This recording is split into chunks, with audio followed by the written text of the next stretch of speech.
Ladies and gentlemen, our officials for tonight's game is from the Big Bend Football Officials Association. Your referee is John Griffin. Umpire Michael Mitchell. Linesman Jason Beard. Line judge Bruce Coppenstein. Back judge Bob Gosman. Clock operators Danny Williams and the 40/25-second clock operator Daniel Hill.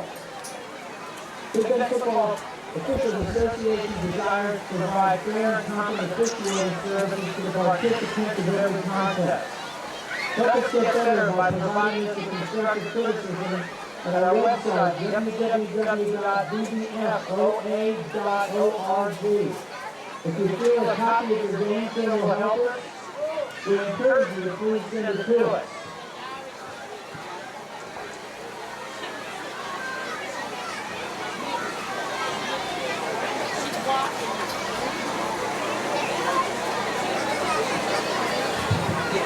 Florida High Football would like to thank all of our 2019 Florida High Football Touchdown Club members who supported our team through the club membership to support the program this year. It's through financial backing that, like that of the Touchdown Club, we are able to help provide extras to the players like a pregame meal or dollars needed for equipment. We encourage all fans, family, and alumni to consider showing their financial support of our football program by becoming a TDC member.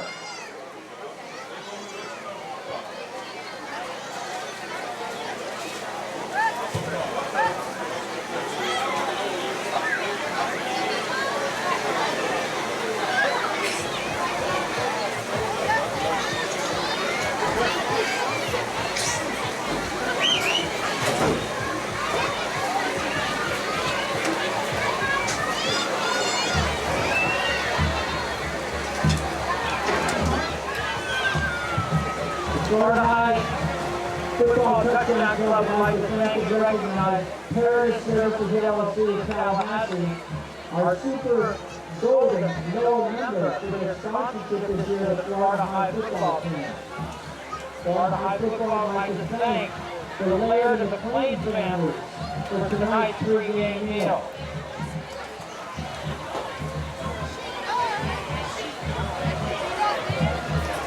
Please please the concession stands before halftime rush for our friendly grill hot dogs and hamburgers. Make a deal with which side of nachos, chips, and drinks.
Football Touchdown Club corporate level sponsors and Super Golden Bell level member sponsors receive season tickets for all regular season home games, a parking pass, complimentary home meal, gold flag, and ads in the jumbotron, media guide and fence, as well as pair of tickets and JV Ambassador into the Year Football Banquet.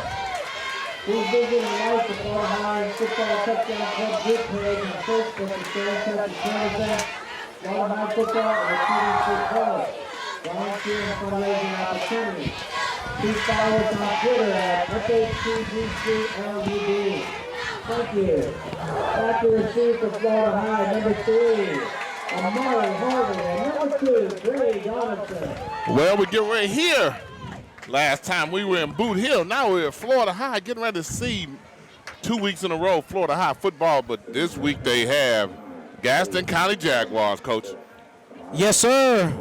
Florida High last week coming off of this, that dismantling from Madison 37-8, but Gaston County didn't really fare any better versus Wakulla, losing 38-7. Yeah, because that Boot Hill. Oh, okay. Yeah, Boot Hill. Yeah, we're interested to see how Madison County does down there in Lakewood tonight. Yeah, that's going to be a very interesting matchup. Little guy versus the big guy. Yeah, well, they've done well in those battles so far. Tonight you got Mickey Clayton, the coach, and Earl the Pearl Hankerson. And there we go, kickoff high and short. Fair catch by Florida High. That's a flag. It's going to be our first penalty of the game. Didn't take long. Not long at all. Not very, very smart. Very undisciplined right there by the Gadsden County Jaguars. Going to cost them 15 yards. Yeah, that's one of the things of having a young team. It's 4 seniors on this Gadsden County team. Only 2 of them start. So they're very, very young. I looked at probably on the sideline over there on the benches, probably 6 additional players on the bench for Gadsden County that aren't even dressed. The future is bright for them, though. Coach Corey Fuller's going to get them straight, though. That much we do know. Absolutely. Everywhere he's gone, he's breathed new life into the programs, and that's a part of what he does. And he's going to get this team very competitive in a very short amount of time. Even though they are sitting at 1-3, they are not a 1-3 team that you want to play around with. And on the other side of the ball, we got Coach Hickman, football in his blood, following in the footsteps of his dad here at Florida High. They're 4-1 and have been a traditional winner. Taggart rolling out to the right. And right off the bat, he hits a big one. Yes, pass complete to number 3, Amari Harvey, who we didn't see a whole lot of last week. Unable to get going against Madison County. But he's coming right out of the gate here with a very nice reception from Willie Taggart Jr. And they're up to the line quick. Picking up the tempo of the offense. Willie Taggart already looked a lot more comfortable in that pass, that rollout and pass than what he did in almost any of the passes that he made last week when he was at Madison County. We said even then he needed to be able to maintain his confidence so that he could be able to lead this team that he needed to be able to lead here. Well, I noticed how they came out arm in arm, showing the unity that they need as a team to bounce back from a loss like that from last week. Hand off to Emery Laird. He takes a loss on the play, about 1 yard. 3rd down for Florida High. Well, a lot of times you're able to put your team a lot closer when you're facing adversity. And when you're winning and you're rolling along pretty easily, sometimes you take it for granted. You could coach a whole lot better off a loss. You guess that was a hard count he had then, Coach? Yeah, made him jump? Definitely got him with the hard count. One thing that really bothers me about players today is third down period. What else are they going to do?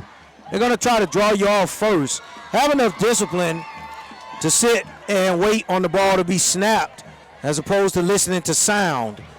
Well, if it was something that bothered you, imagine how it affected Coach Fuller. Oh, absolutely. And they're going to hard count him again right here.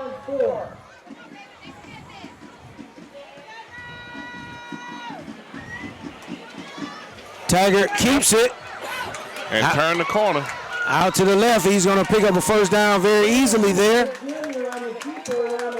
Oh, yeah, he's a much different quarterback tonight than he was a week ago. What do you attribute to that, Coach? Coach, we always felt like even watching him last week that he just, when he missed a couple, he seemed to have lost his confidence. And when you're the leader, you have to maintain that. You have to be able to still pour water in that glass even though you get some cracks in it sometimes. 1st down, Florida High. Taggart on the short roll with the throwback. Off to the other side. And receiver wide open for the first touchdown of the night. That's number 6, Alfred Menjor. And I don't know how you lose him in coverage, Coach. He's one of the best players on the Florida High team. And listed as one of the top 10 running backs in the Tallahassee Democrat Panhandle Review, one of the top 10 running backs. Definitely a bust in the coverage for Gadsden County.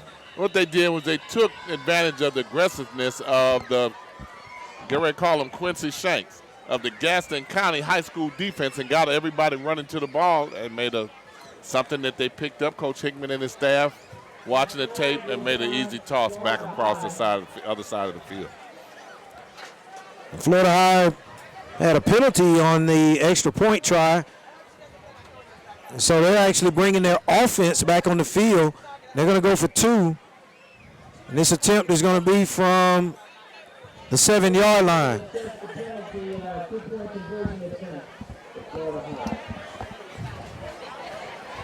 Taggart in the gun. Alfred back there with him and single back.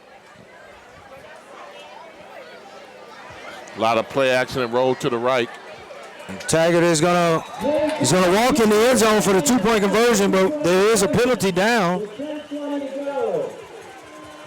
Here with 10:20 to go in the first quarter, it is at least 6-0. And we have a legal formation. Not enough men on the line of scrimmage for Florida High. And that's 2 penalties back to back, and they're backing it up. We're seeing it right now. He's been running in untouched. It'll be a little interesting.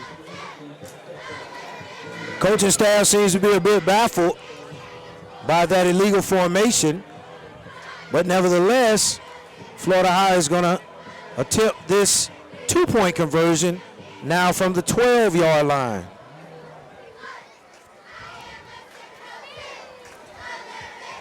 Little different variation here for Florida High. Trips to the left, Taggart in the backfield, and he looks to throw, and it is completed. It is. To number 7, Logan Brooks. And Coach, that was a really easy throw for Willie Taggart Jr. He looked really good on that drive. It's really easy. It looked easy right then, the way he ran that. You have to be a little bit impressed with it. Inside's High School Game of the Week. We'll be right back. Place for you to go for your chicken. It's a short drive down Crawfordville Highway, located at 2120, right across the street. You can get all your fried chicken needs, including chicken wings and chicken tenders for your choice of flavor. The boneless chicken sandwich is made from whole chicken breast and dressed in you can even order Ladies and gentlemen, the Florida High touchdown squad would like to thank our Super Golden Noah corporate sponsor, Terry Services LLC. We'd also like to thank the Garnet and Gold Noah sponsor, Martin and Scott Shelley. And we're back, Coach. I don't think we're getting as much love from the game announcer here as we have everywhere else we've been. Oh, he's going to get there. He's just getting warmed up. He's getting warmed up. Yeah, we got an 8-0 quick score here. Yes, a 53-yard drive for Florida High to start out. Willie Taggart looked pretty good on that drive.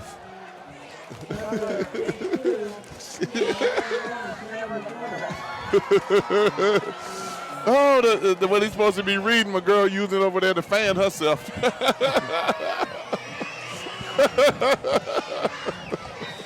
Florida High get ready for the kick. Oh, it's going to be onside, and Gadsden County does a great job. Now that particular play, Coach, they did a really good job holding their water. Showing some discipline. Showing some discipline, not moving when it was time for that ball to be kicked. They waited until the ball went over their head, which is what they're trained to do. And it was on the ground and recovered by number 25, Jaden Moore. Oh, there you go, Coach.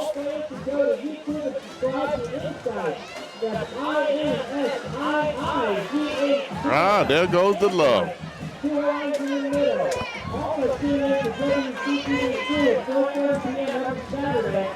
Gadsden County to the line. Number 12, to the line. Jared Jones at quarterback. His first handoff to number 11, John Tarius Thomas.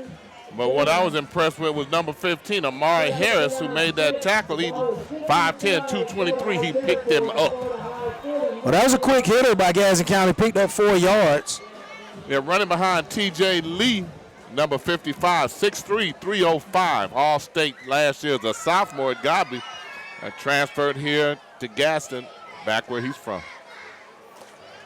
2nd and 6 for Gadsden County. Right up the middle. Yes, sir. And Thomas on the move all the way down to the 21-yard line for a first down for Gadsden County. That's a great gain for the Jaguars. Yes, sir. Number 5, who's that? Danilio McCloy. That's a sophomore, coach. Was that number 5? No, that was number 11, Thomas, on the carry. I don't even have 11 on my program. It's a short drive down I don't have him on my roster, which is no surprise.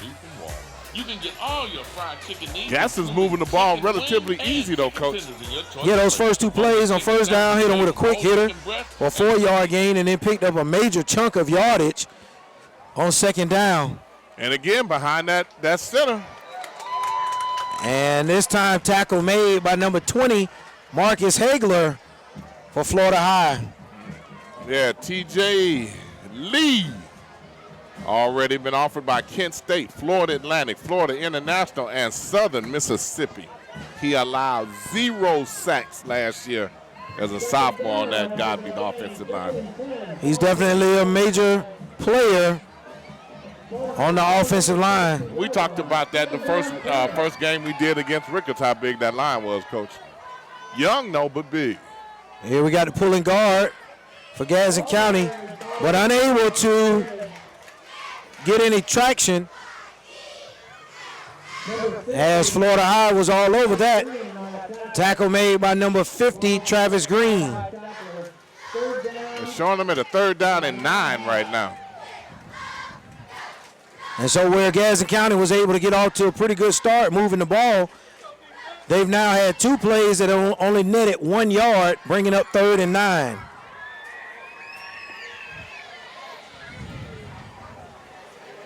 And they may be entering that area where they're going to have to take a timeout as that play clock is winding down. 5. It's running down. I mean, the play clock is running down, but that play wasn't running in quick enough. Right, that was designed, Coach. They wanted to take a look and think about what they want to do here on this 3rd and 9. That's what it was, Coach. Try to convert this first down. All right. Insights High School Game of the Week. We will be right back.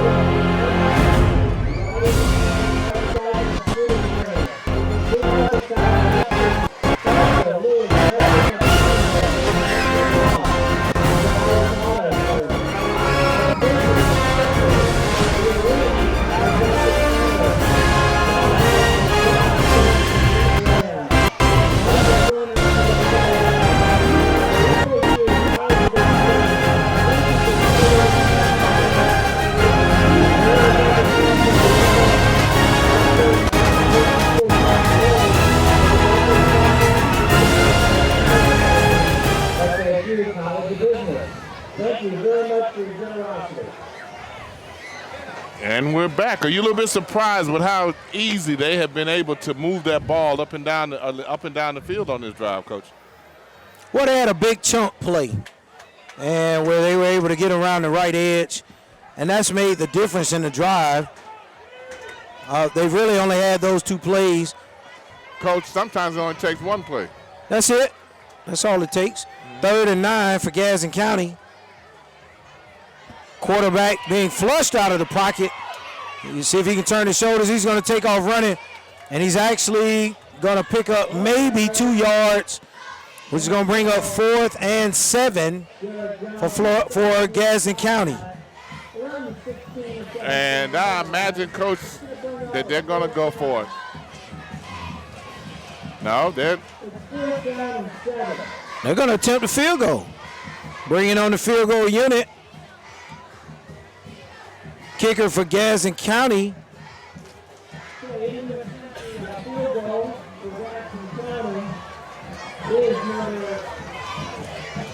And they're getting the last man on the field there. Kicker coming on for Gadsden County. It's going to be about a 34-yard field goal attempt. But we're going to have a delay of game, and I'm pretty sure they're going to have to make some adjustments. 39 yards unless he is one heck of a kicker. Coach, they're going to kick this ball anyway. It looks that way. Coach Fuller doesn't seem to be making any adjustments. Definitely can't be happy with the 5-yard penalty. Well, I don't know how often they're going to read our stuff with your girl sitting there holding it still like it was her fan that was brought to it. Oh, that's wow. He really got his foot into it, Coach, yes, and I think it's good. Right down the middle. 39 yards. That was an excellent kick and had plenty of distance. Excellent job by Gadsden County. The snap, the hold, and the kick. Coach, he could have made that from 50. He sure could have. And we'll be back for the kickoff. That was a big-time kick there. Insights. We'll be right back.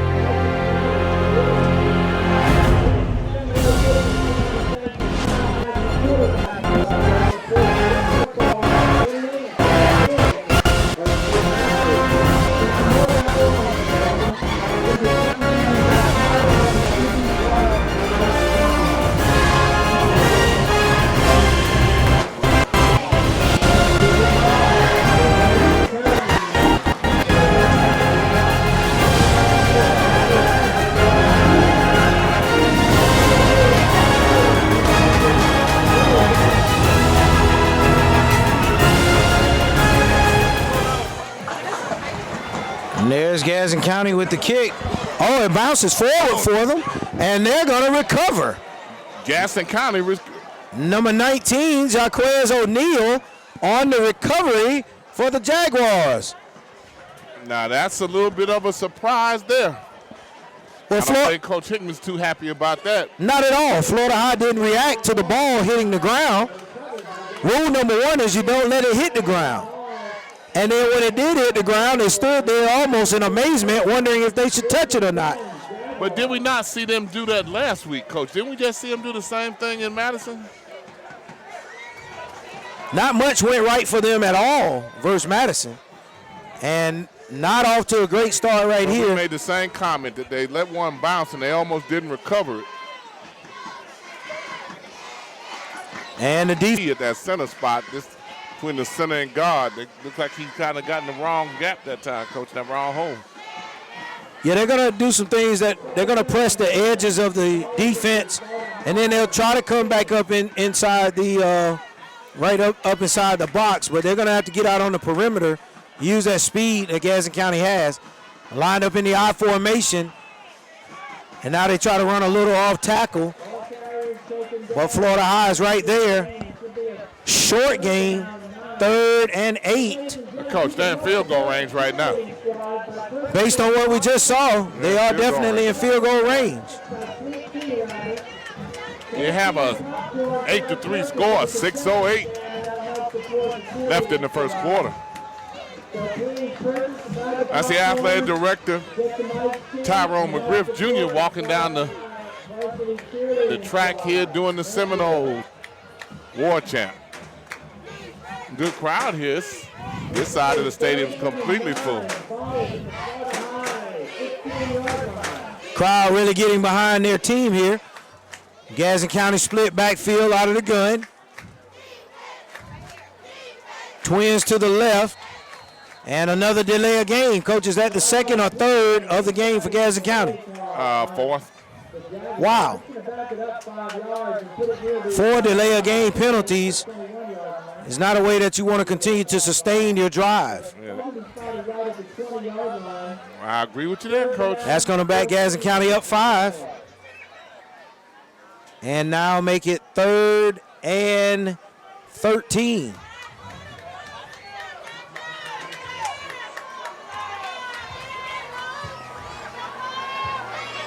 Jones steps up in the pocket, delivers a nice ball, and is going to bring up 4th and about 4 for Gadsden County. He found a spot, sat out in that zone coverage. Yes, he did. Will they trot out the kicker again? Oh, absolutely. Oh, maybe not. They're going to go for it. 4th and 4. I think I would have been just as content with the 3-point opportunity in this particular situation, considering he just made a 39-yarder. Oh, he went with the hard count. Wow. And it worked. Wow. Coach, that should be enough for a first down. It should be. And, Coach, I guess that was the strategy. You hard count them, knowing that if they don't jump, you still have an opportunity to bring your field goal team out, even with the 5 yards. Even with the 5 yards, based on the field goal we just witnessed, and he kicked with plenty of leg. Well, Gadsden County is going to have first and goal from the 5-yard line. What a strategic place for that hard count to work. 4:55 in the first quarter, 8-3. It allows Gadsden County to continue their drive. In fact, that may have been their biggest play on this series. And stopped in the backfield by Hagler. He gave him no room. He sniffed that play out easily, Coach. Yes, he did. Thomas goes down for about a 1 or 2 yard loss. And Hagler, 6'3", 215. And he's been able to find room through that A gap on several occasions here in the first 2 drives. You're exactly right. They're going to have to do a better job up front of being able to step down and ward him off there. Oh, we had a bobble snap that time. And Amari Harvey is the beneficiary of an easy play in the backfield. Now that might have taken him out of field goal range there, Coach. Amari Harvey, big time players make big time plays. Now 3rd and goal from the 14-yard line sits the Gadsden County Jaguars. Amari Harvey, 6'1", 178, junior. Listed as one of the top 5 defensive backs from Tallahassee to Pensacola. He's being recruited by everybody.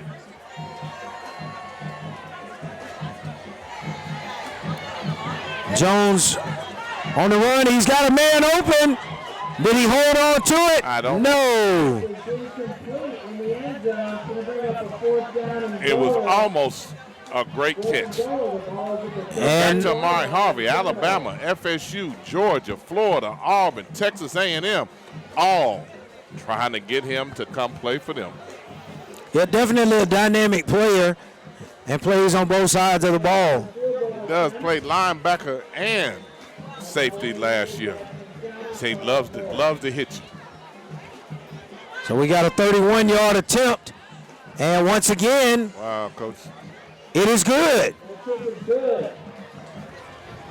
Knocks that one through, Coach. That takes it 8-6. Coach, I do not remember seeing him the last time we played. No, the kicker definitely was not present, but he is now going to pose a great weapon for Coach Fuller and the Gadsden County Jaguars. He does, and right now they've called for a water break, and we're going to take a break. We'll be right back.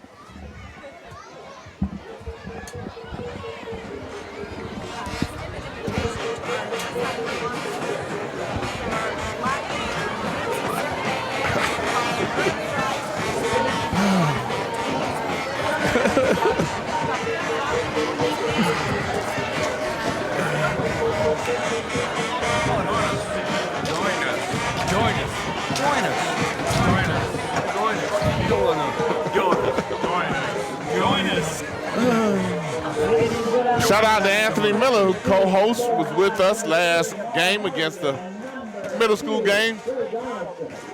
Judge Anthony Miller voted Northside, Tallahassee Northside Kiwanis Man of the Year. Congratulations, Judge Miller. Gadsden County teeing it up. You guess we're going on, in the air. And was that a fair catch? Yes, that was a fair catch. And kicked by design as well. Coach, for a man that kicks the ball as well as he does on field goals, you would think that they would go on and put it in the end zone. Definitely would try to make an attempt, but you got 2 dangerous guys back there that could create some havoc in the special teams. And I guess they'd rather take their chances of stopping them playing defense here as opposed to putting that ball deep and giving them an opportunity for a return. Okay.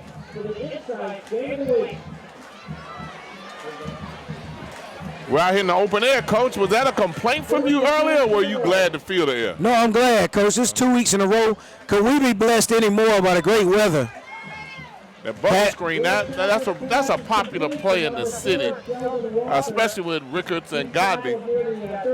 Well, it's an extended handoff, and you get out on the perimeter with blockers in front, and you're hoping that your playmakers will be able to do something with the ball once they get it in their hands. Taggart Jr. voted one of the top 10 athletes in the area, ran that for 89 yards last year.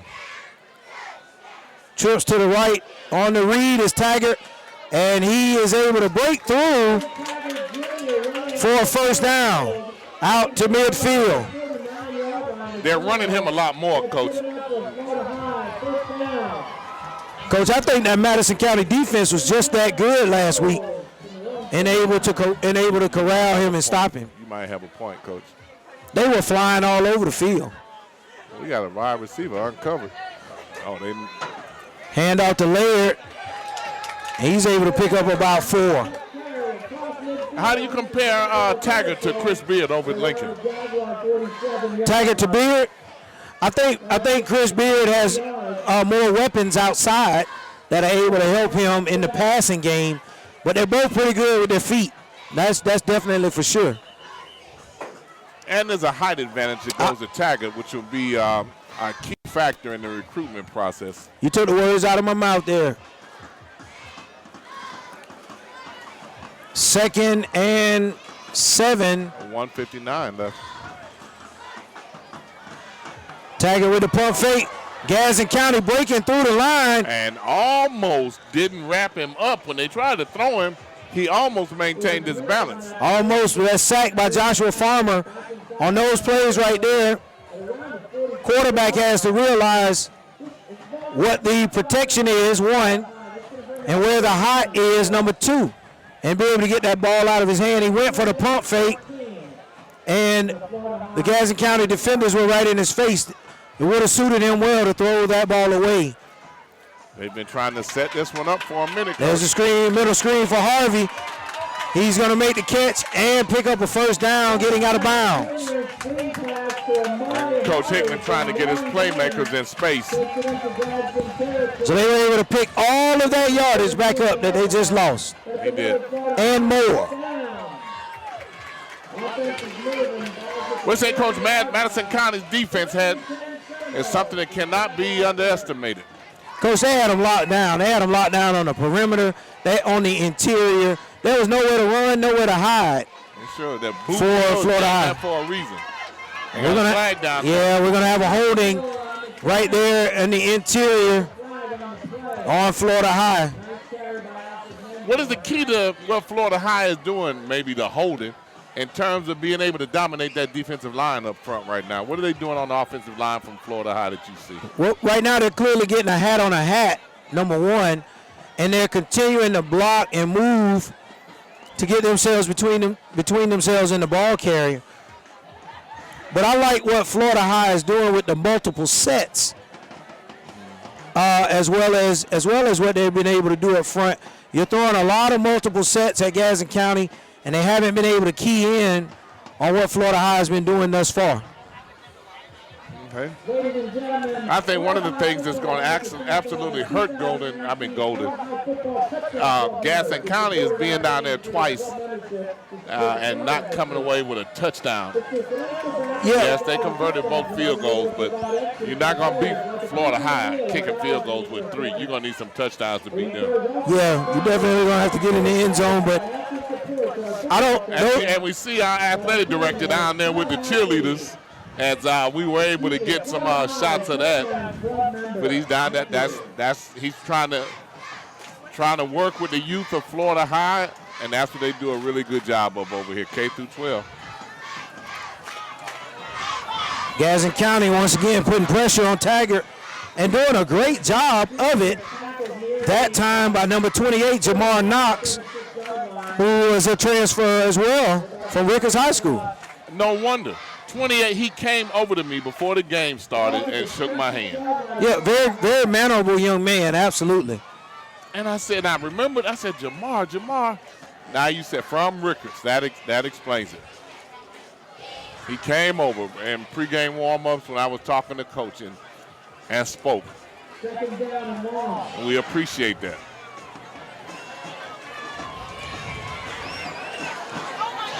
Gadsden County playing a little zone blitz there. You saw the defensive lineman drop off into coverage. Now, either he dropped off into coverage or that ends the first quarter. We're going to take a break, and we will be back for the second quarter in 60 seconds. The new school year is upon us. And we need you to stay with our deputies have spent the summer surveying Marion County schools for security improvement. We need your help. If you see something sad, we'd rather be safe than sorry. Let's keep working.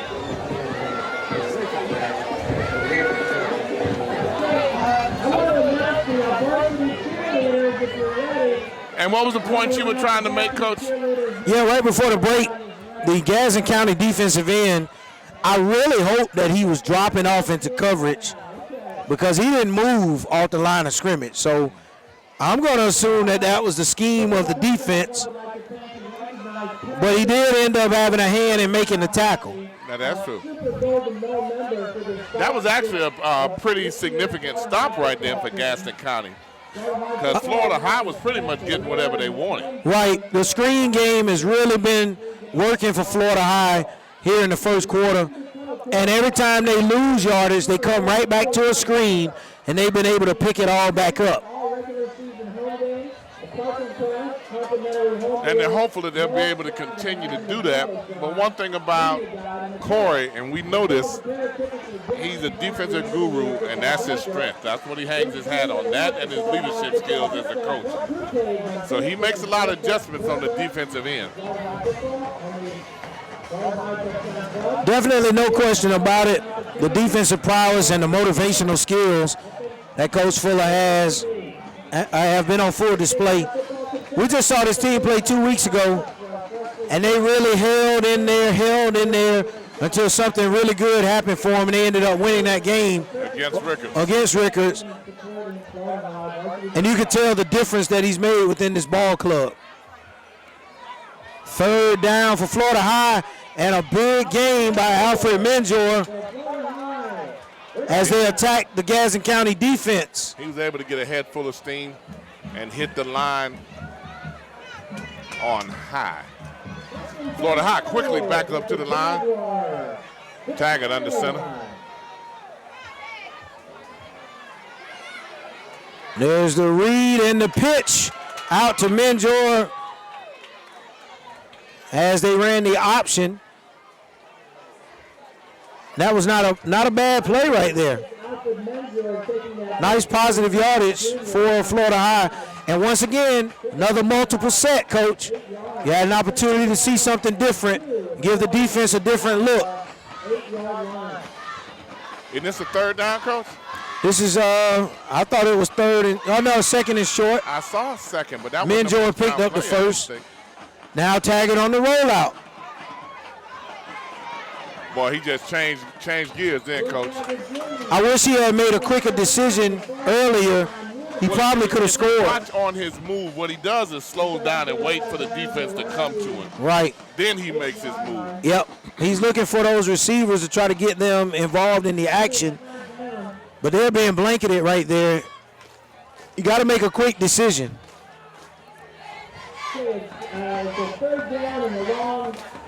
That was a long run to pick up 1 yard for Willie Taggart Jr. It was. Under center. Menjor gets the handoff.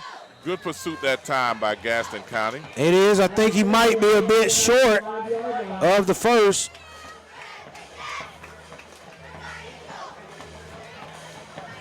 But this is definitely 4-down territory.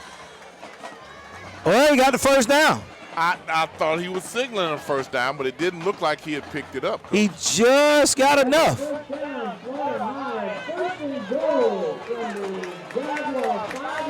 I don't think Coach Fuller agreed. He was all the way down by where the flags were. I think it was deserving of a measurement. And now we have a dead ball off sides versus Gadsden County. That's going to give Florida High half the distance to the goal. That puts them down there about the 3 now. 8-6. So the ball's going to be spotted maybe about 2.5-yard line. First and goal for the Seminoles. What are you expecting from Florida High this time? Up under center, they're going to hand this ball off to Menjor. Gadsden County looking as if they're going to go all gaps. But right there on key, ball off to Menjor on the left side this time. And he walks in the end zone. Good call there, Coach.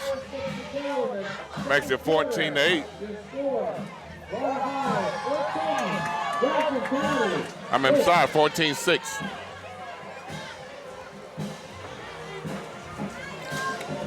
And they're going to hand that off to Taggart on the swinging gate. And he walks in the end zone for 2.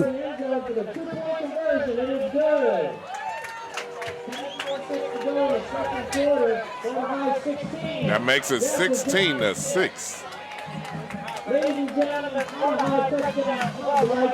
And Insights High School Game of the Week. We'll be right back for this kickoff.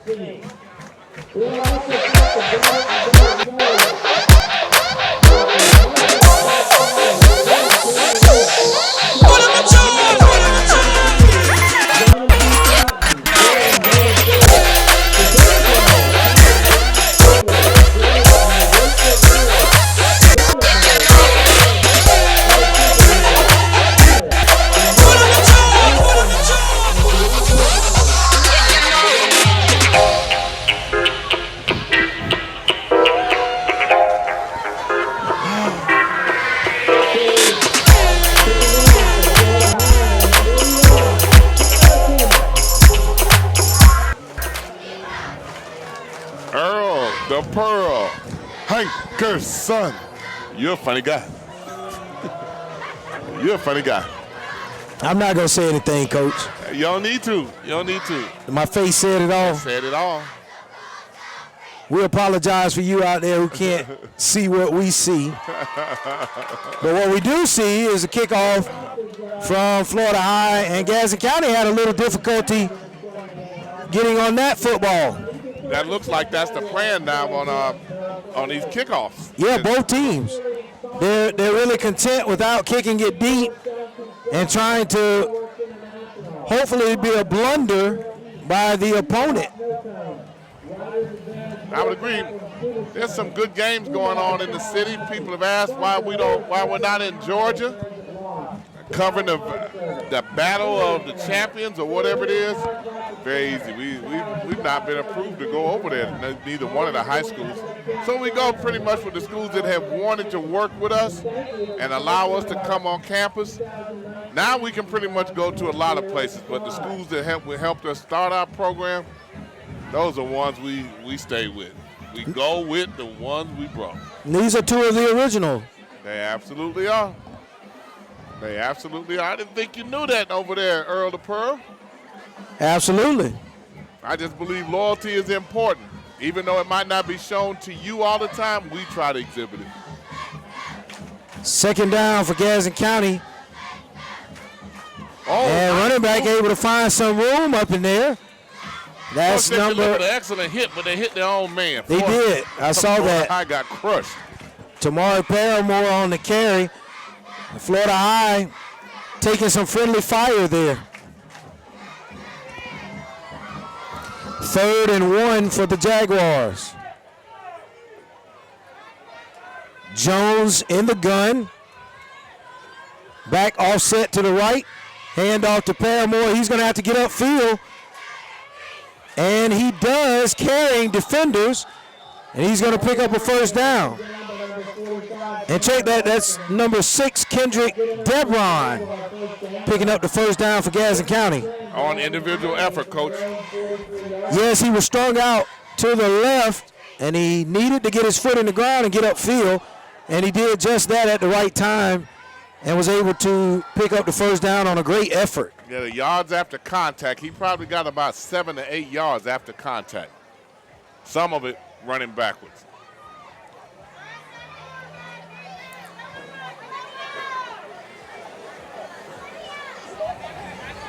important drive for Gaston County to establish themselves offensively.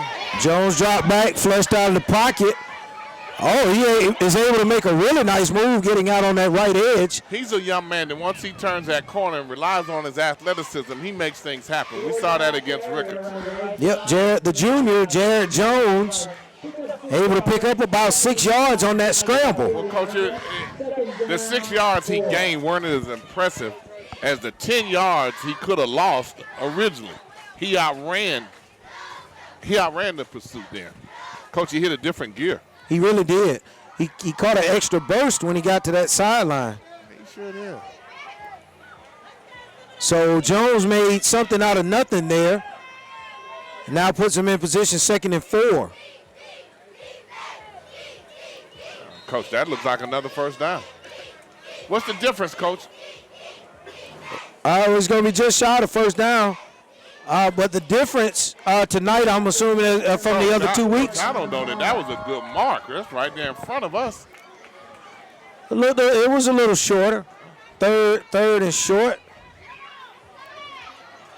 But they go right back to it, pick up a first down. They're running from something in here in the booth. Your announcers are running. Oh, it's a frog. And they tried to throw it out the window onto the fans. It's a good thing we don't have an extra camera to show this, because they're running pretty good.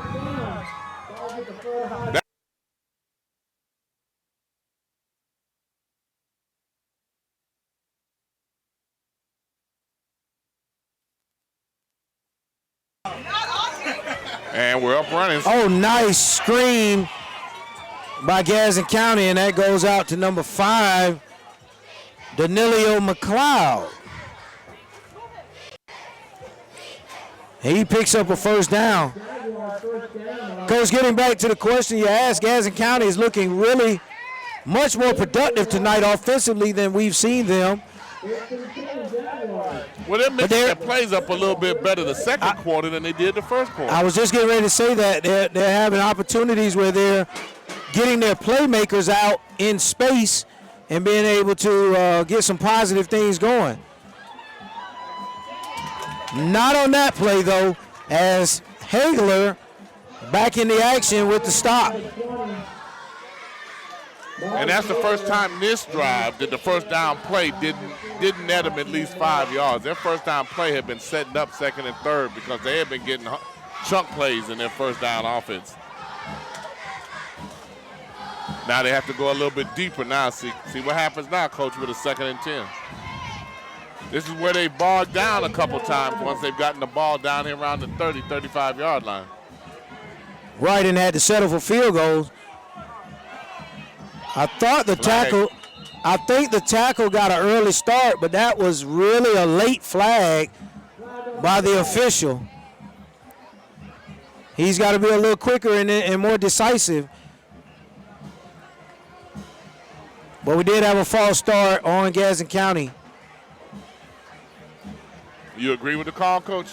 I do agree with the call, but the timing of the call, they were almost about to get tackled before he decided to blow his whistle. This is the trouble point for Gadsden offense. They got down inside that 20. Now they're going the other way. Well, on that first down play, what I noticed is that they got stopped in the backfield and immediately went away from the run on the second down. Okay. Why not go back to it? It's been very effective for you as you've been able to move down the field. Okay. Trips to the right. There's a pitch out by Gadsden County. I think he made that pitch too quick that time. Yeah, not going to pick up much yardage. Okay, 6 minutes, 52 seconds left. 16-6. Third down. 14. Ball is at the 7-0. 7-yard line.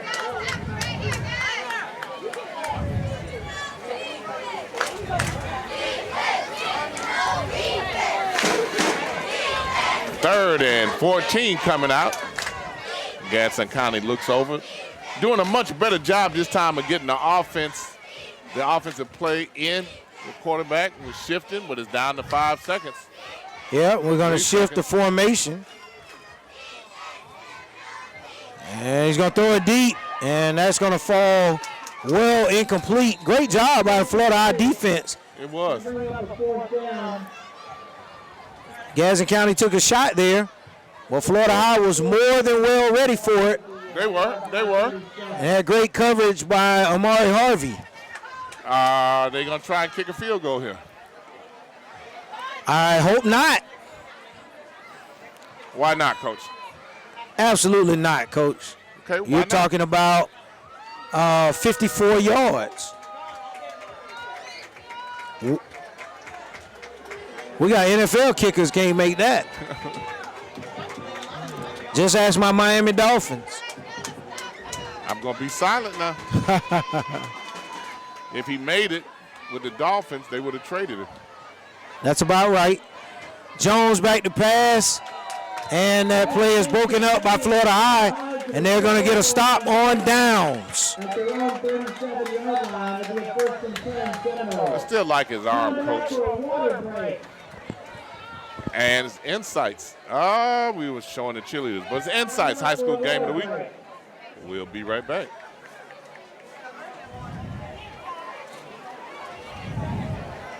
Insights High School Game of the Week has returned for its 4th year. You can see the best high school teams in the North Florida and South Georgia area. Insights is a part of the community, sponsoring our Leadership Academy and the Dr. Arthur Awarded Student of the Game, awarded to the student with the highest grade point average and community involvement. Insights Game of the Week is back. Stay tuned, Saturday, 4:30 to 7.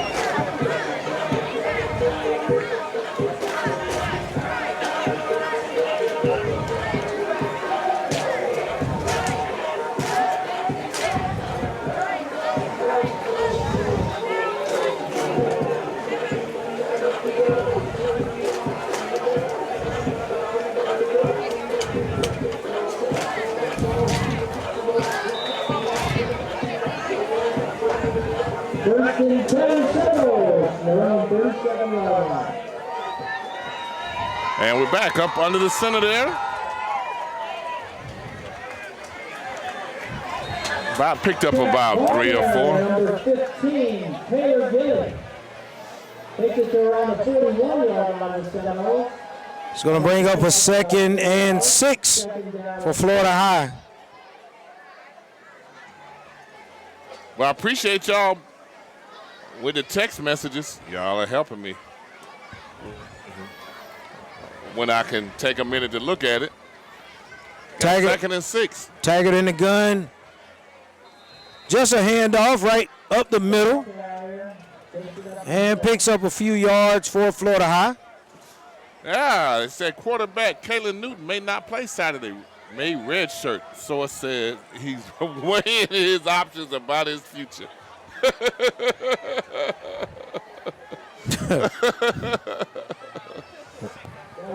Wow, that's Kalen Newton, Howard University, as they get ready to take on Bethune-Cookman. With a game today, tomorrow's significance in the MEAC. My goodness. Right here, Willie Taggart in the shotgun. Low throw, and that really puts his receiver in a bind as he's unable to pick up the yardage needed for the 1st down. And we got a special shout out to Ronnie Harrison's mom who's here, supporting the alma mater of her son who played at Florida High. Now he's in the NFL all the way from Tallahassee, Florida. Comes back, does a camp here on Seminole Field. Had a chance to meet him. Fine young man. They love him here. Hey, Mom, I know you're probably not listening to us, but if you play the game back, if you're a friend or a fan of her son, let her know that we gave her a shout out. Insights, High School, Game of the Week. We got a timeout by FSU. We'll be right back. Tonight's game is being featured as the Inside Game of the Week and is being live streamed on YouTube. All fans should go to YouTube and subscribe to Insight. That's Insight. ISIIGHTS. Insight with 2 I's in the middle. Also, tune in to WCTV 2 at 4:30 p.m. every Saturday. Inside Game of the Week. You should be able to watch tonight's game tomorrow at 4:30 on Inside Game of the Week for my GADSDEN County. Thank you.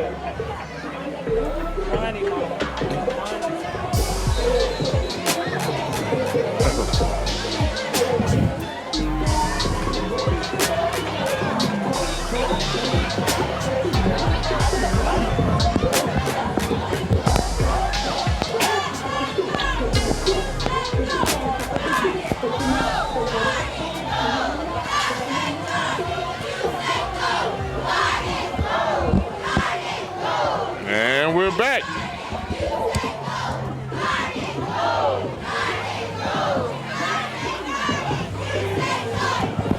Fourth down. Fourth down, Florida High. Looks like about 3. Are they going to take another timeout? Didn't have everybody on the field. My goodness. They were short a man on the field. My goodness. one of the parents said, figure it out. Oh, one of the parents said, figure it out. We'll be right back while they figure it out. All that money for those purchases for the popcorn, the IC goes to help on the cheerleading squad to help support our cheerleaders and go to the concession stand and purchase some popcorn and ice cream. Thank you.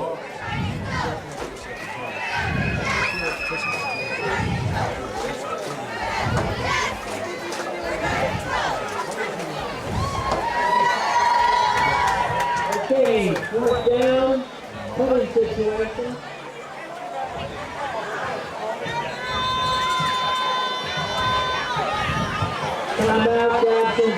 Now we got a timeout by GADSDEN County. Coach, wake me up when this is over. Oh, we will be back. Cumberville Living is the place for you to go for your chicken. It's a short drive down Crawford Highway located at 2120 right across the street. You can get all your fried chicken needs, chicken plain and chicken tenders to your choice of flavor. The chicken sandwiches are made from whole chicken breast and dressed in classic flavor. You can even order hot chicken HAWT. You don't need to go to Nashville. It's a great store. You can chicken right here.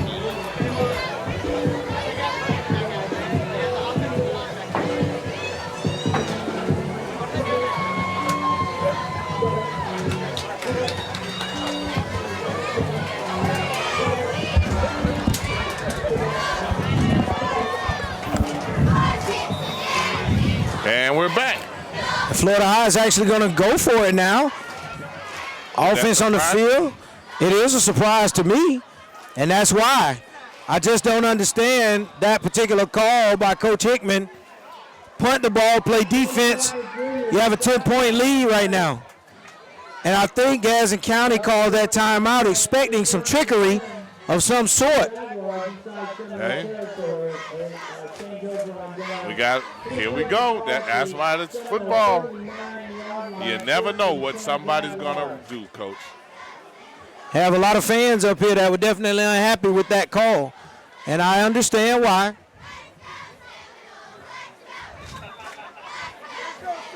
But that's Coach believing in his offense that they could get the job done. Exactly. We'll see exactly what happens as a result of it. Jones back screen. Oh! What a play by number 8, Jordan Gilly, who smelled that from the start. And he put some stank on that tackle. Some stank on it, didn't he? Those are kind of plays that get your defense fired up. That's right. And get your offensive players killed. Coach Moore from FAMU used to call that scunion. Oh. Unadulterated scunion. That was a good one. 2nd and 12 for the GADSDEN County Jaguars. Jones on the rollout. Got to get rid of it. And a really great catch out there on the right side. And I believe that's number 35, Jalen Black. Jalen Black, first academic award winner that we have from Gaston County this year. Really personable young man. We'll look for you in the banquet May 9th at Studio 13. 3rd and 4 for the Jags. 3:48 left in the half. And I think we're going to have a false start there on the right side of that Gaston County line. Coach, did we not just say this last time the ball was down here at the 25 that they get it going the other way? That this is where they have their troubles, down here inside this 30-yard line. That's true, but actually it was offsides on Florida High. That plays to their advantage, Coach, and should give Gaston County a first down. It's going to be a first down. But yes, for whatever reason, when they get inside the 30, they seem to slow down or bog down offensively. That's Gaston County. We'll see what happens on this drive. They've settled for 2 field goals early, but they really need to put 6 on the board. Coach, that was a good hit because he came one step away from popping that one. One thing about playing Gaston County, you have to put them to sleep. You have to put them out. They're that in the horror movies, the ones that you look over and you think you've killed them, and you look up, they get up, and here they come after you. They do not quit. That's right. We saw that a couple weeks ago. They just hung around until they were able to win that game at the end. Several miscues in that game by the opponent, but they took advantage of it. Bad snap. And there's a miscue right there. Smart. He didn't try to pick it up. He just laid on it to make sure he secured possession. Interview interested in seeing the game that we're talking about. It's up there on our Insights TV station. And that would be Rickards and Gaston County. The first game that that Gaston County won this year. Rickards was able to turn that loss into defeat the next weekend, I believe it was. Yes, they defeated Lake Weir 28-0, I believe. Somebody knows the score of the Madison County game. Hit us with a text or something. We would like to know. They were calling for all Madison County people to meet them at Winn-Dixie and ride to the bus down to Lakeland. You get in there an hour before the game. Boot Hill comes alive. Like the size on some of these receivers over here at Gaston County, Coach. They got a little height, a little size to them here. So this is going to be a team to reckon with next year. Need to bring that down a little bit. He has to plant that foot, Coach. Yeah, throw off the mark. Got a little extra activity right there in front of the referee. I'm a little surprised that a flag wasn't thrown. 4th down, 2:41 to go with the score, 16-6. Insights, high school game of the week. We appreciate you being here with us on Friday night. Now on Tuesday or Wednesday, depending on when the middle schools play, we now have the Insights high school middle school game of the week. And we had a doozy this past week with 2 undefeated teams. Yes, we did. I really was looking for Cobb to almost blow Deer Lake out as they've done everybody else. Montfort.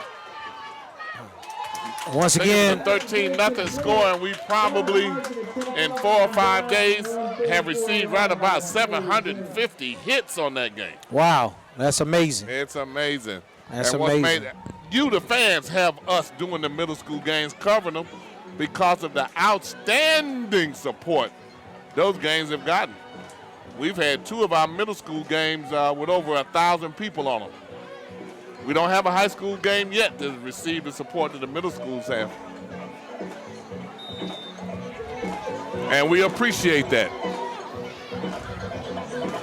The kids speak to you, shake your hand, they start yelling insights when we walk in. We appreciate it. Means a lot to us.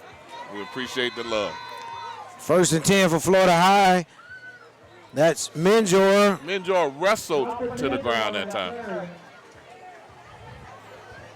So Florida High is going to get into a little 2-minute offense here. They're running a little tempo, getting back to the line quickly. Taggart still in the gun. Hand off to Menjor, and he outruns the defender. Puts him in the spin cycle.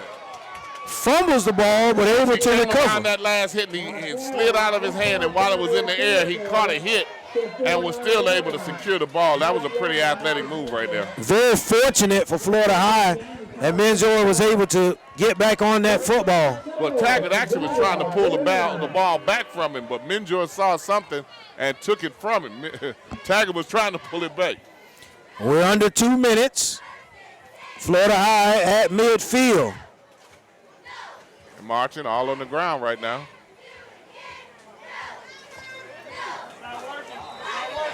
The Florida State parents yelling, "It's not working, it's not working." He lost maybe 2 yards that time. 1:30 left in the second quarter.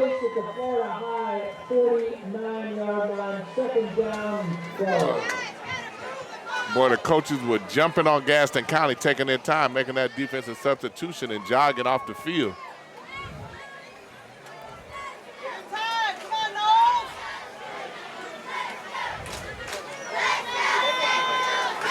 Got some really nice action up front by Florida High on that particular run.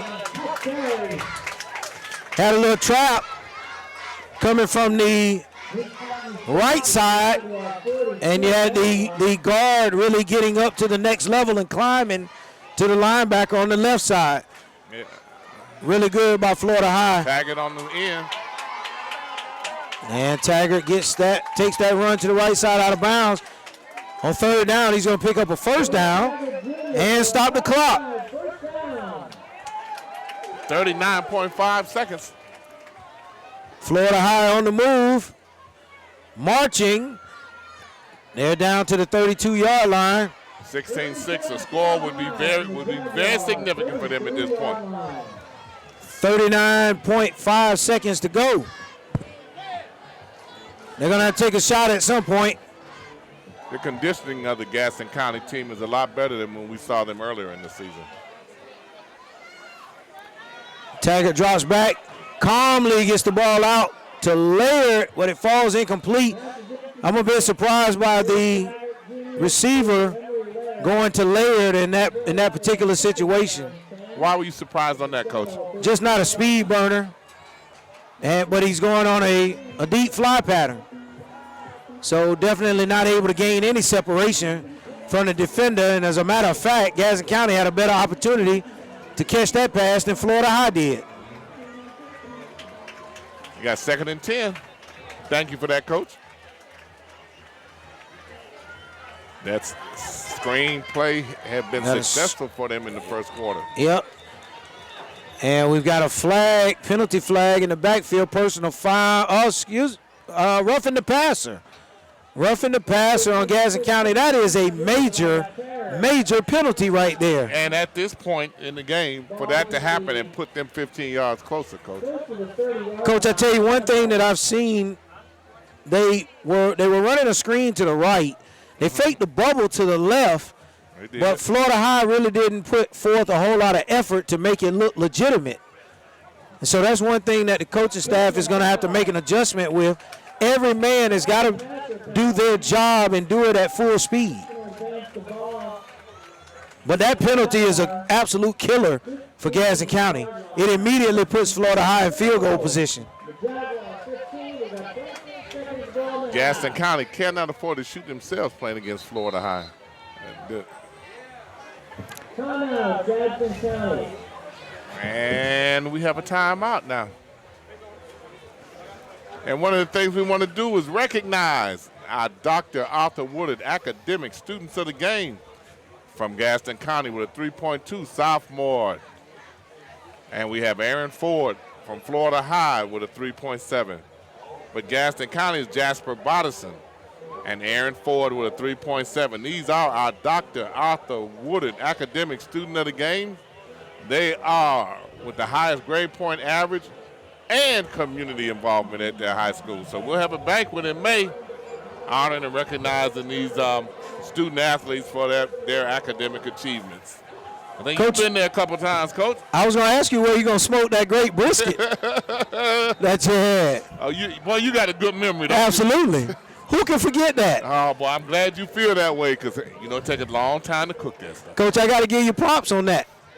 You can put that in it. You can put that in a can. Oh, boy, for you, Coach, I do it. Ladies and gentlemen, that Dr. Arthur Woodard banquet that we have for those student athletes is an excellent opportunity for you to get involved and get behind what we're doing with Insights. It's definitely not about us. We don't get paid for anything that we do, That's right. but we give all that love back to those student athletes. And if you'd like to maybe donate or spend some time with us, please reach out to Mickey Clayton at Studio 13. And that'd be 999-2870. 850 area code 999-2870. We appreciate that, Coach. But we've had some people come through with Dr. Arthur Woodard Academic Student of the Awards that have gone on to be pretty successful. One of them, Lanaya Lee. I think she's the only young lady we've had one in 3 years in a row from Ricketts. Yeah, Lanaya. She's at University of Central Florida. University of Central Florida. Hopefully she's going to get ready to become a resident assistant. Okay. At UCF, so she's already off to a great start and doing a good job. She won the award every year. Taggart back to pass, get a little pressure. He steps up in the pocket. That's going to be, it was almost picked. Coach, that was a pick six. Definitely had the opportunity for it. Taggart stepped up in the pocket, delivered the pass, but to the wrong jersey, and it went right between the defenders' Coach, hands. he didn't see that zone defense they were running in. We're sitting right here looking at him, like he's not going to throw that pass, is he? One thing that we talked about, he came out early, did a great job with his feet on those designed runs, but he's got to make some better decisions in the passing game. You could have drove a semi-truck from those design runs. Well, and you could have drove a semi-truck through the hole he had there. So take off, young man, and use your talents. Out to Harvey, and he's using his talents. And I believe he's going to pick up a first down. 16.7 seconds left on the clock. He gained about 8 of those yards on his own, Coach. His feet were so quick that he was able to step around 2 of them over there. Yes, he was. Now the Florida High bench, it's about 6 of the kids that were sitting here on the bench. They decided they might need to get up and see this. First and goal from the 5 for the Seminoles. RPO. Oh, we got a false start on Florida High.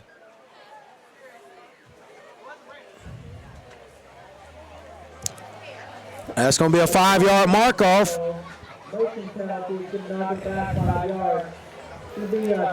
Gaston County's defense has to answer the bell.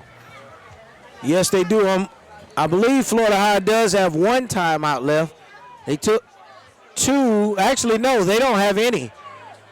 They have no timeouts. They took 1 in the first quarter and 2 back-to-back on a decision. A rollout, the tagger, and he has his tight end wide open, and he bats the ball down. Hagler wide open in the end zone. You said, Coach, he batted That's why he plays defense. Coach said he batted it down. He batted it down. That's exactly why Marcus Hagler plays defense. Coach, I thought he was going to keep that because when he turned that corner, there was nothing between him and the goalpost. Well, but we've said that. Yeah, just got through saying that, Coach, a player ago. Yep, we've said it. They actually have Hagler listed as a tight end, but he's a linebacker. Hands were tight. Yeah.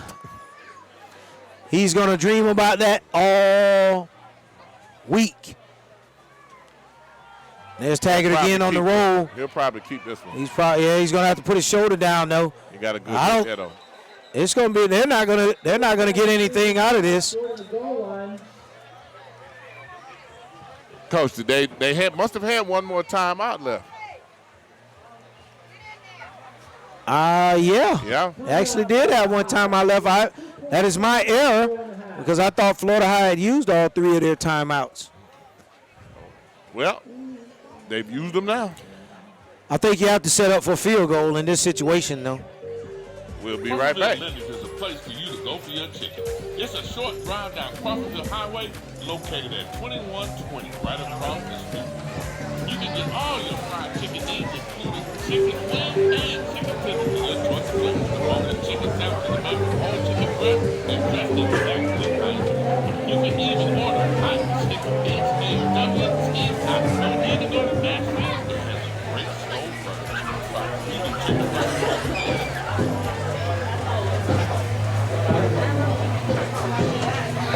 And what do you guess they're going to go with this time, Coach? Well, I think they definitely should try to kick a field goal here. But it looks like they're trotting the offense out on the field, which makes us have to wonder about the kicking game, because after their touchdowns, they've gone for 2 as well. Now they set up to kick and caught Gadsden County in a mismatch lined up, but they've gone for 2 both times, essentially. So I'm not quite sure that they have a capable kicker tonight. Good points, Coach. 2 seconds, I don't think they'll be able to get another playoff even on an incomplete pass here. Taggart under center. He's going to hand it off. And Menjor is in. Touchdown. Wow. That's a big touchdown there, Coach. Did not even put the ball in the air. You know, that's a huge belief about your offensive line up front, able to dominate the Gadsden County Jaguars. And they were able to run that in from about 4 yards out with 2 seconds to go. And once again, here again, the 2-point conversion for Florida High. So they definitely do not have a capable kicker tonight from all indication that we have. Indications, huh? And we got a little jump pass there. And guess who they came back to? They came back to Hagler, but we got Laundry on the field. I would think that you're going to have illegal men downfield. And that's the case. They ran the jump pass. You're trying to show run, but they got outside of that area there. And you had a lot of linemen downfield.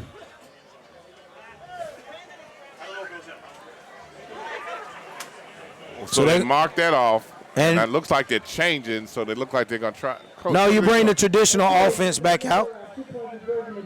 They don't have a kicker tonight, Coach. You bring that traditional offensive set back out, and they're gonna hope that Taggart is able to convert. Well, it's almost experimentation time. It's 22-6, so.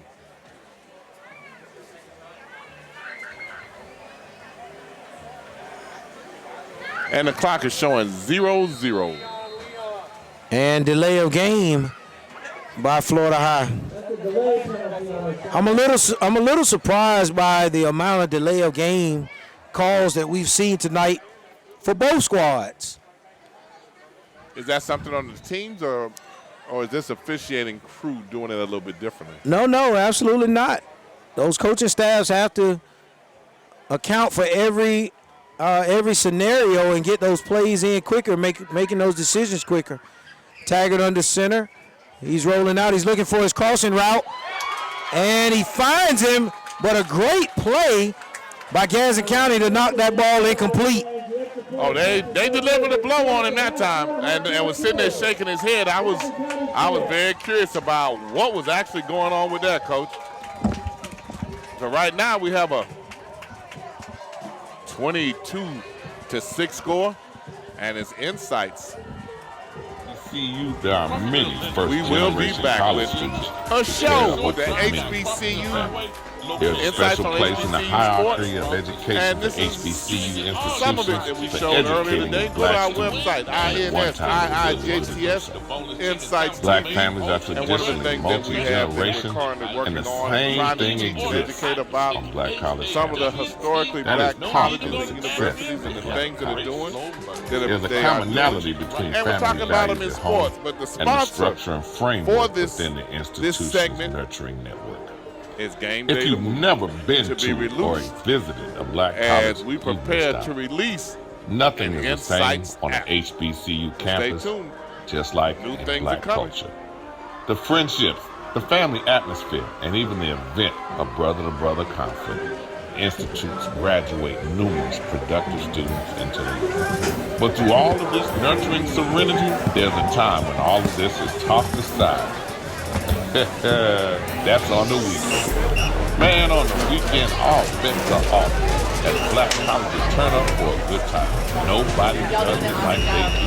And during the fall, football season, and in the South, football is the thing. The supporters, fans, alumni, families, coaches come together in a special environment. Oftentimes, partying activities starting on Friday, and many, many times on Thursday night, and sometimes even on Wednesday. Foods are being marinated, cooked, and prepared. Good eats are everywhere, and everyone gets their drink on and then eat on. Love, fellowship, flirting, and dating, and an old-fashioned good time abounds, and even the shade and the booze are all a part of everything that makes for football game day.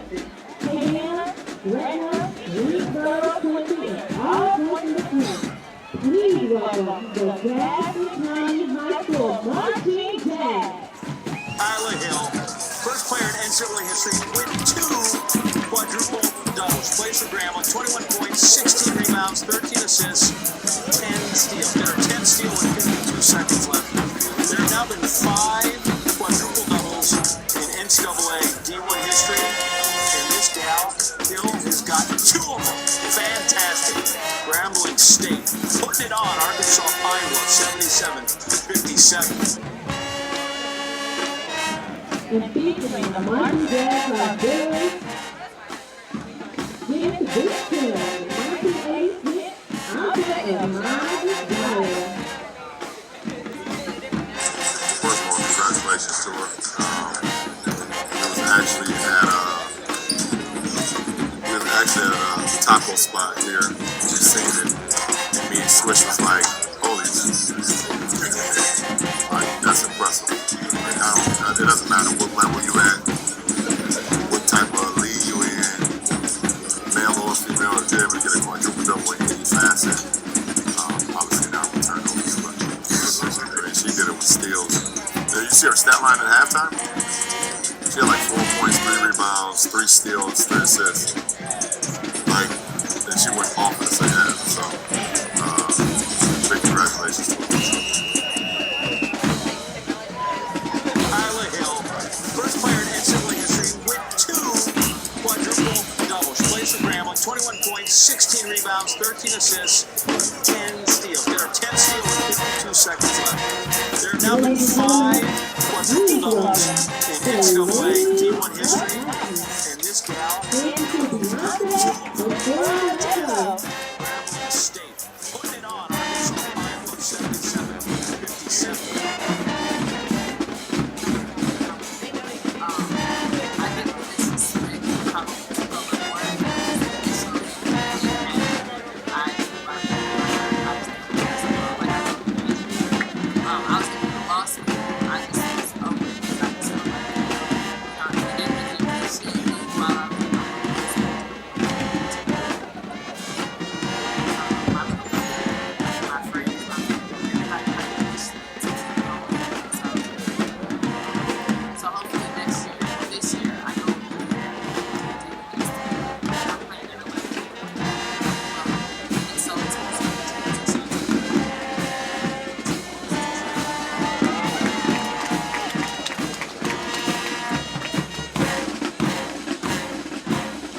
The ladies of Platinum, ladies and gentlemen.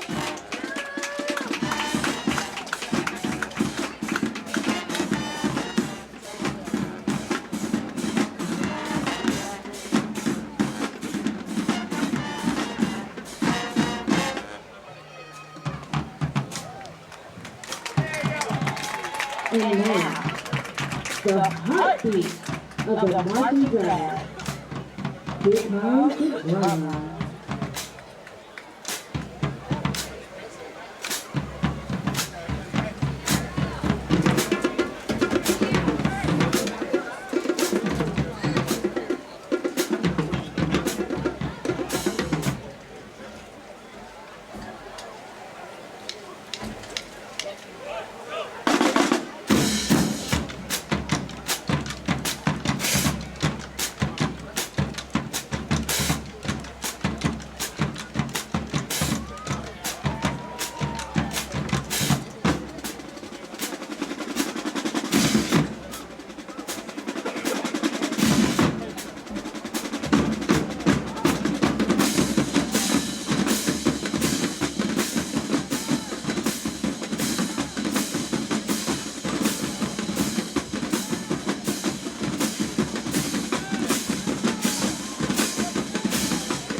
Here comes the moment you've been waiting for.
Oh my God.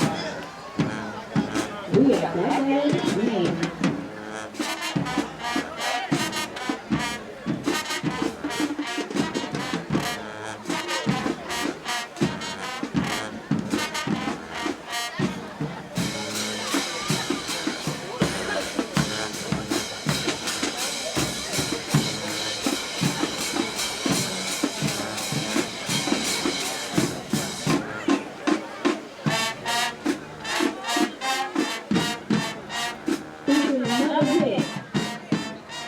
The baby, good.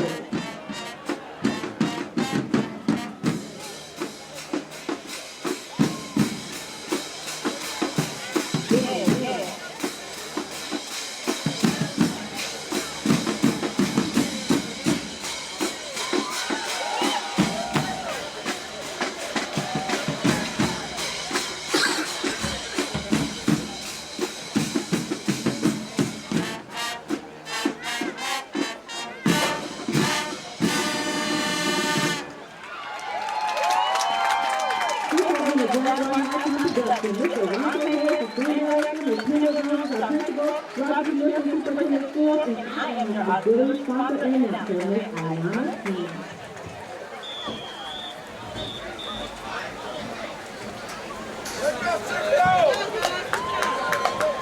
Please get out the tickets for the 50-50 drawing.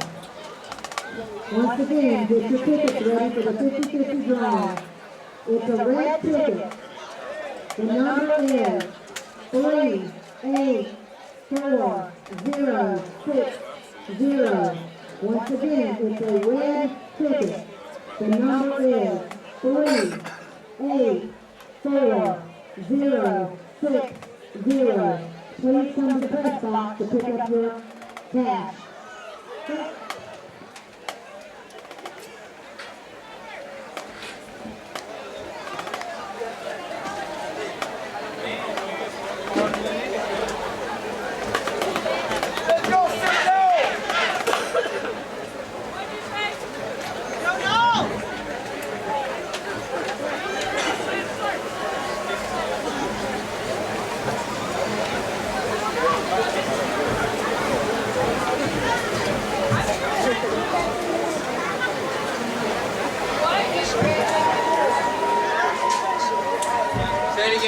Say it again. Once again, the ticket number for the 50-50 drawing is a red ticket, 38460. 38460. Please come to the press box to pick up your cash. Thank you for supporting the band.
on for the 6A. Congratulations. It's $150. All right. Thank you for supporting me. Thank you so much. Y'all have a fun evening. I was going to say you're supposed to bring the bucket up because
And again, we'd like to recognize those students that are winners of the Dr. Arthur Woodard Academic Student of the Game Award from Florida High. 3.7 GPA senior Aaron Ford could have graduated early, but came back another year to help contribute and to play on the football team. Jasper Bodison, 3.7 GPA Florida High. From GADSDEN County. We wanted to make sure that we recognize that 3.2 GPA that's a sophomore at GADSDEN County. Again, for all these student athletes that are giving so much of their time and sweat to compete athletically at the schools they represent, to be able to turn in the outstanding grades that these young men and young women achieve is truly remarkable in itself, Coach. Absolutely. These young student athletes, they sacrifice a lot. And sometimes I think that gets lost within the competition with the amount of sacrifice. Sometimes waking up very early in the morning for practice or staying after school after a hard day of class and then having the opportunity to compete. You have to really train yourself and be disciplined within yourself to get that job done. Because without the academic piece, nothing that we're able to see on Friday night would be possible.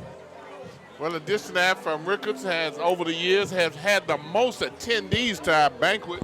And that in no small part to the man sitting here to my left, former athletic director Earl of Pearl Hankerson. And I remember one time we had a question. He said, well, what's their attire?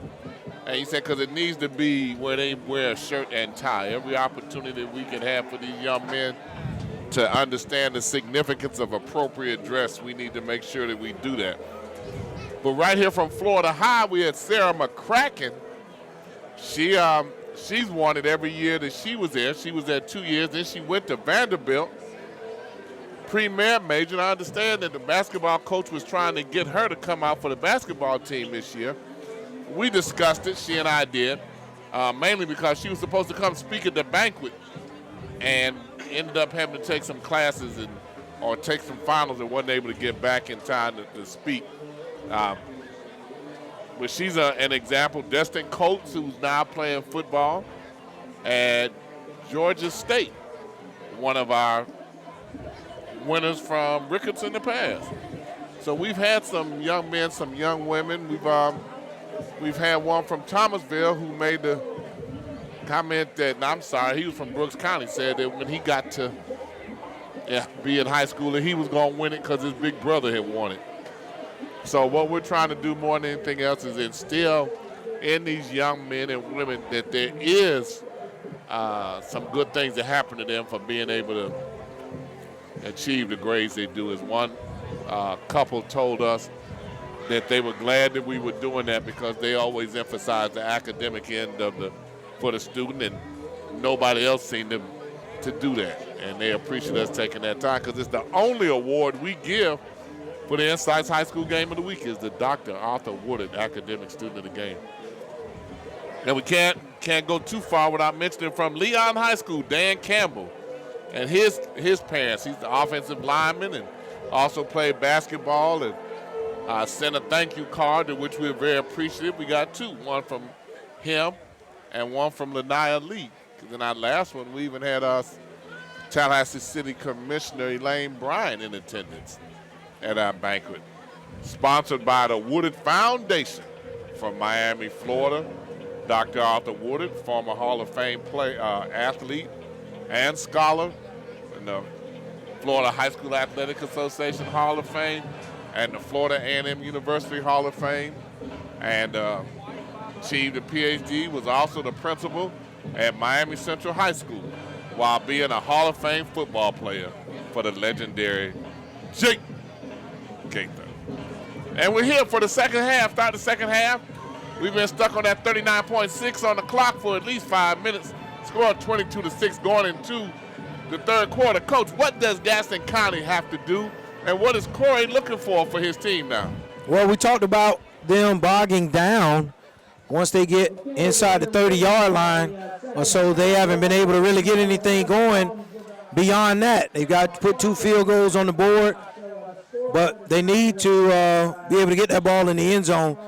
So he's going to have to come out and really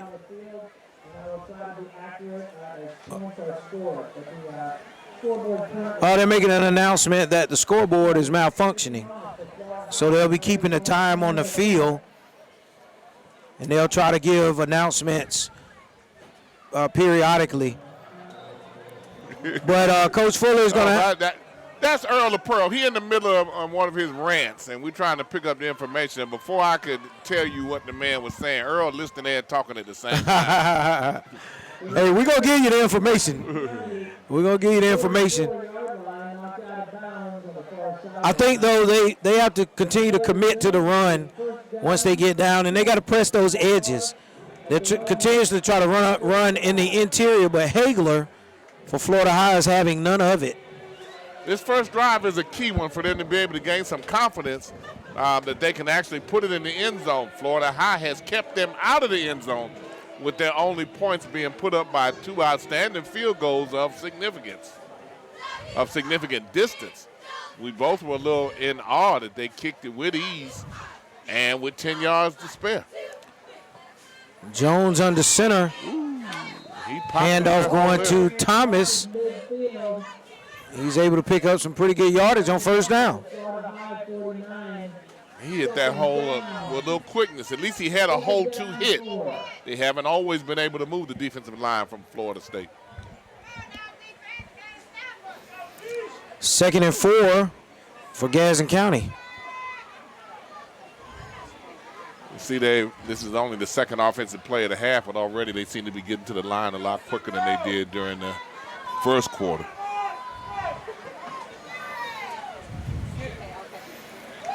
And once again, Thomas up the middle. He's going to pick up a first down on that carry. And they started the first half like that. Florida State made an adjustment and cut it down in the middle, Coach. But they started the game doing this. Based on past experience, they're good for another 15 to 20 yards before it bogs down.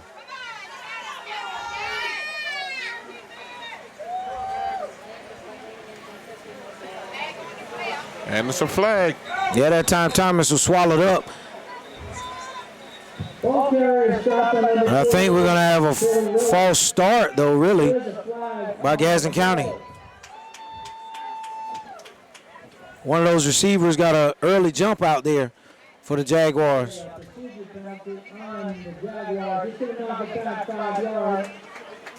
Why do your receivers jump offside on a running play, Coach? I have absolutely no idea. Coach, your number wasn't called.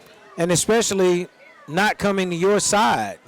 I know you want to get engaged in the blocking scheme, but at the same time, they're not running in the perimeter. That play was called for the interior run. 8:52. We know that's no, it's right. incorrect. It's showing 22-22. Yeah, it's definitely But they're incorrect. working on the clock.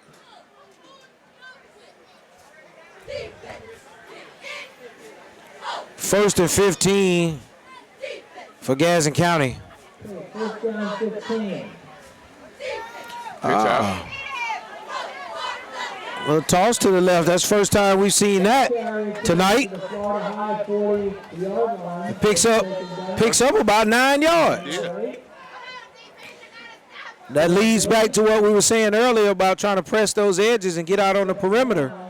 They were able to do that and get that defense moving, running from side to side, but also able to pick up yardage. He did by 2nd and 6, 2nd and 7.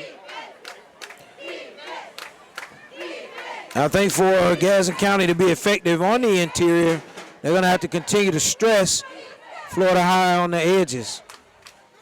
Which will then allow them to run between the tackles there a little bit. We try to come back to the interior there out of the I formation. I believe you have to spread them out and continue to get them to run side to side and wear them down. Get them a little winded first. Yeah, they're in a little trouble right now, Coach. That's 3rd and long, 3rd and 9. I don't think they've made a first down longer than 5 yards yet. Right, I was going to say the third downs that Gadsden County is looking for are those that are manageable. Well, manageable depends on the team. And for Gadsden High, manageable is like 2 or 3 yards. Well, they better hurry up and get to the line of scrimmage, or they're going to lose another 5 yards. I don't think they're going to get this off. I don't think we had just commented, Coach, that they had been doing a much better job. But once they start downhill, they go downhill, Coach. So very early in the third quarter, got to call a timeout. Oh, they call that timeout there, huh? Offense should go to YouTube and subscribe to Insights. That's INSIITHTS. Always taking time for Insights. Yeah, we got Nigel Brattle. 150%. Those now we pulled for Philly only because you there. So we want y'all to do. Made a big interception last night. Obviously,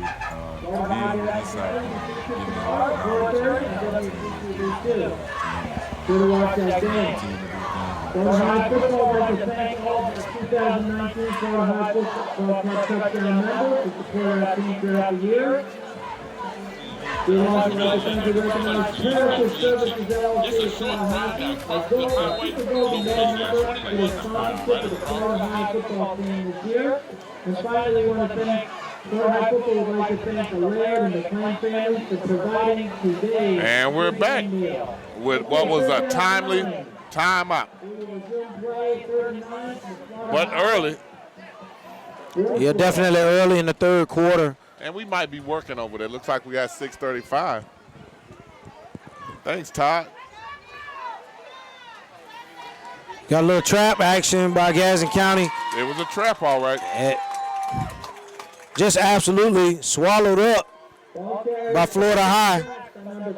I think we might see our first punt of the night. I was getting ready to say the same thing, Coach. 4th down and 13. The ball is at the Florida High 47-yard line. Back to receive the punt. Number 3, Amari Harvey, and number 2, Ray Donaldson. 6:35. Coach, I don't know if that clock moved that time.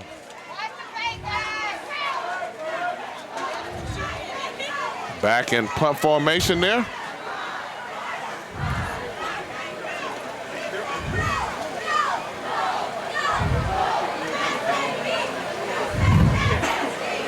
Still taking a nice kick. Gonna take a favorable roll. Coach, somebody in the stands is listening to you. They're hollering, get away, get away.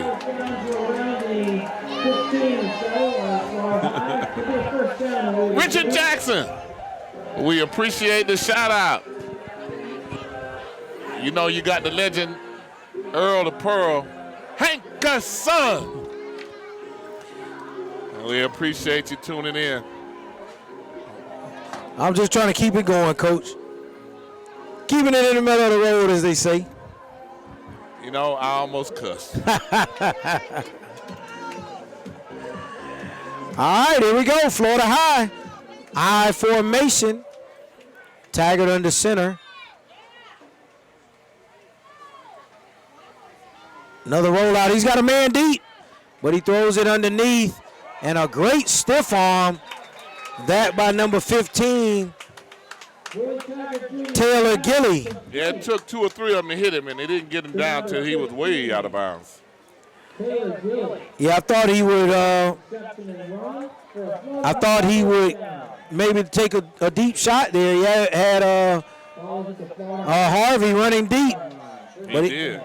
He did. But he comes underneath the Gilly, and he does a really good job picking up a first down. Oh, and now Laird busts through the Gadsden County defense. And he's rumbling, bumbling, stumbling down to the 35-yard line. But we do have a flag on the play. That's your fullback running up the middle like that, Coach. That flag came deep out of the secondary.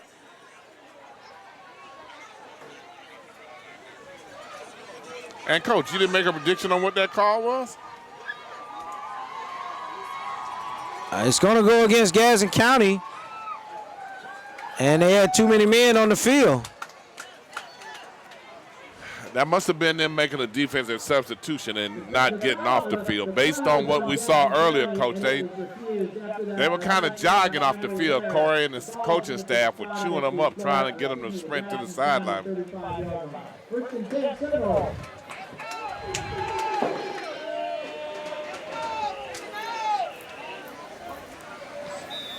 So first down for Florida High. Got 3:20 left in what has been a very quick-moving third quarter. He's looking downfield, Coach. He's going to take that shot to Harvey. Really not. Coach, I don't agree.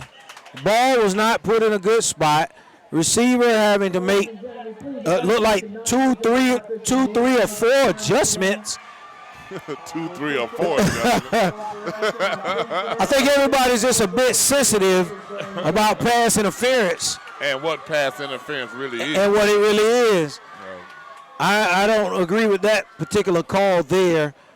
I think Gadsden County is going to get a short end of the stick on that one.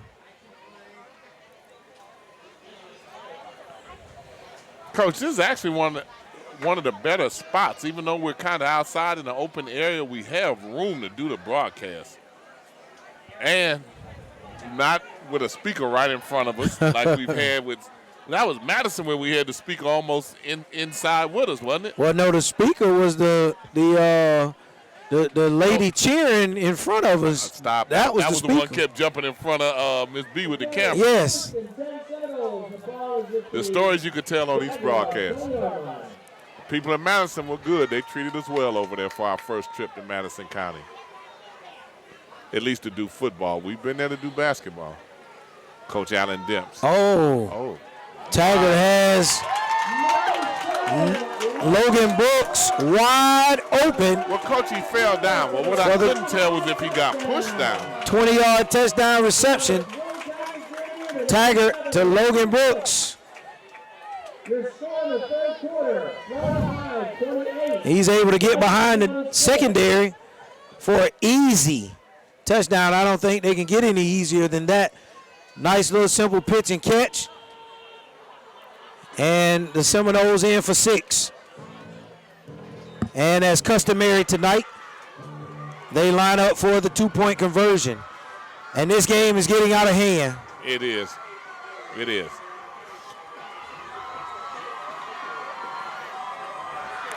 Bubble motion layer is not going to get there for the 2.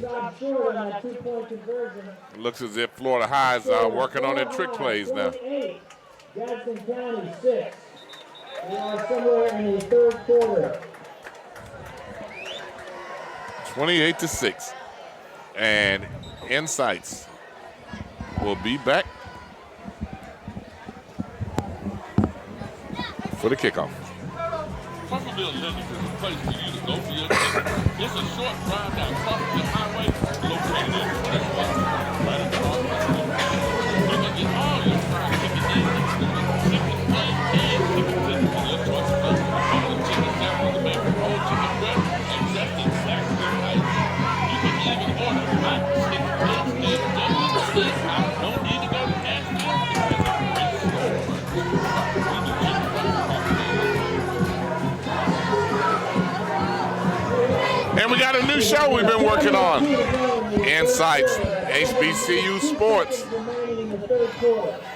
I've been trying to bring my co-host, Earl the Pearl, with me. Try to bring him along, but boy, sometimes if you don't have a time on that microphone, once you give it to Earl, it's over with. Hey, we're having a lot of fun on the HBCU Sports Roundup. You're having a lot of fun. I'll take the criticism when you start talking about people band. They put the instruments on the ground. It's over with. They put them on the ground. No argument done who the best band is. How can you play and dance at the same time? Easy. They don't play. They just dance. What band does that? Terrible. Insights on HBCU Sports. You can find it on our website. Go for your chicken. It's a short drive down Crawfordville Highway, located at. And the kickoff. A little squib by Florida High. Gadsden County recovers. Picks up a few yards. Coach, they're going to need to score on this possession or this game is absolutely over. And 22, and Coach, by score, we mean a touchdown. The touchdown, nothing less. Yeah, well, another field goal is not helping them. We're at 28-6, and we're talking about a touchdown and a 2-point conversion at this point. Otherwise, we look for Florida High to be able to just salt the game away and get out of here. Looking ahead to next week, Florida High is going to be taking on North Florida Christian. Coach. So they'll take a step down to play 2A North Florida Christian, defending state champion. And Gadsden County, that's a good run. Gadsden County will be taking on FAMU DRS next week. Well-timed play that time.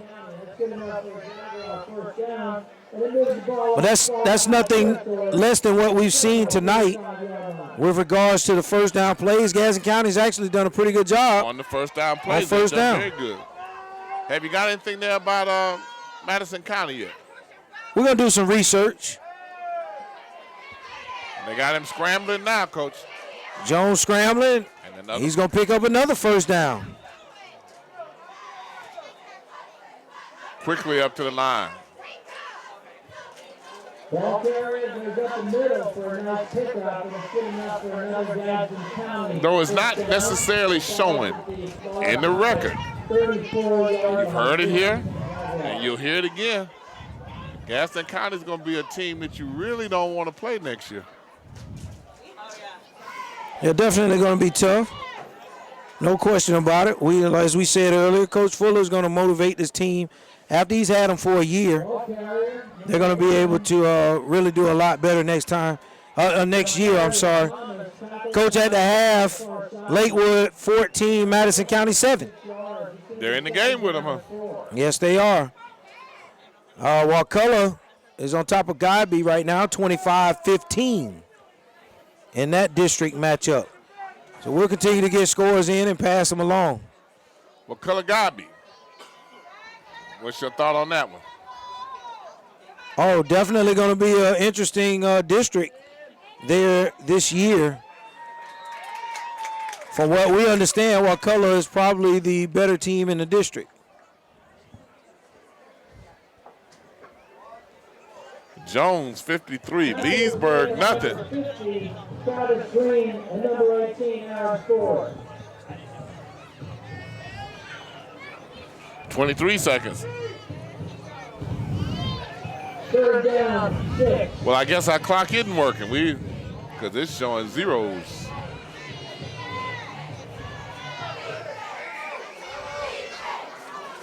So we don't know. You don't know. Nobody knows. Interception, and there's nobody over there. That ball is picked, and I don't think anybody's going to be able to stop Harvey. And he's going to take, he makes a move at the 20, and that's about an 85-yard interception for touchdown for Amari Harvey. We got a flag, though. Number 11, which does not show on my Gadsden County, doesn't count on my roster. John Terrius Thomas. Okay, he had a point to prove that he could run him down. And he did, but then he put a move on him. But it's all going to be for naught because it's all coming back. But Florida High will have the ball.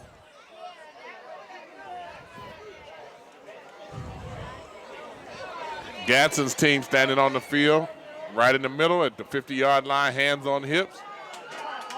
Oh, Coach, did you see it? No, you were on. Yeah, whatever it was against Gadsden County, and they. The flag is on Gadsden County. So actually, flag on Gadsden County. So that touchdown is going to stand. Yeah, exactly. Your score, Florida High 34, Gadsden County 6. Any attempt to extra point? Louis Tackett Jr. will go for 2-point conversion. 34-6.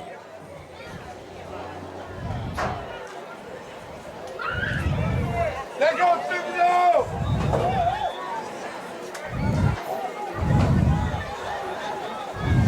And going for 2 again.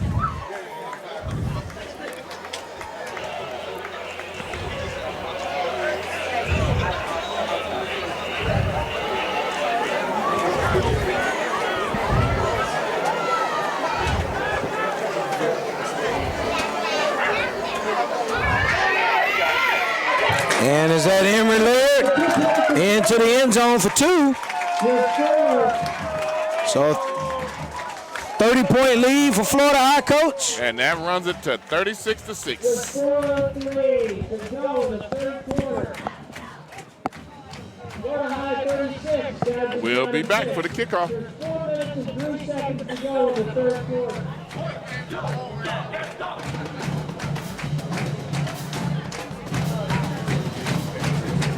So that's 4 minutes and 30 seconds remaining in the third quarter.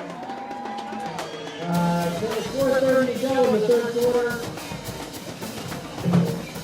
Florida High 36, Gadsden down 6.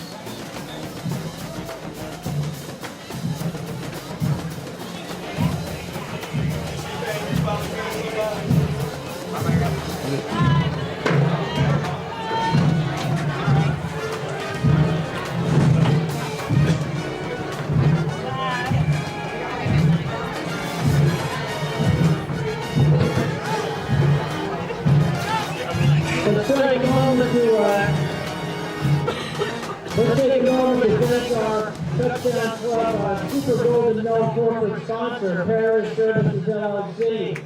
I want to thank Garnet and Gold Noel, Marcia and Scott Shadow. 36-6.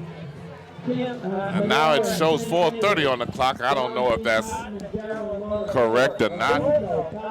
Don't forget to subscribe to Insights. Click down there in the corner. Subscribe to Insights on the short kick. Running up in there tough, Gadsden County, but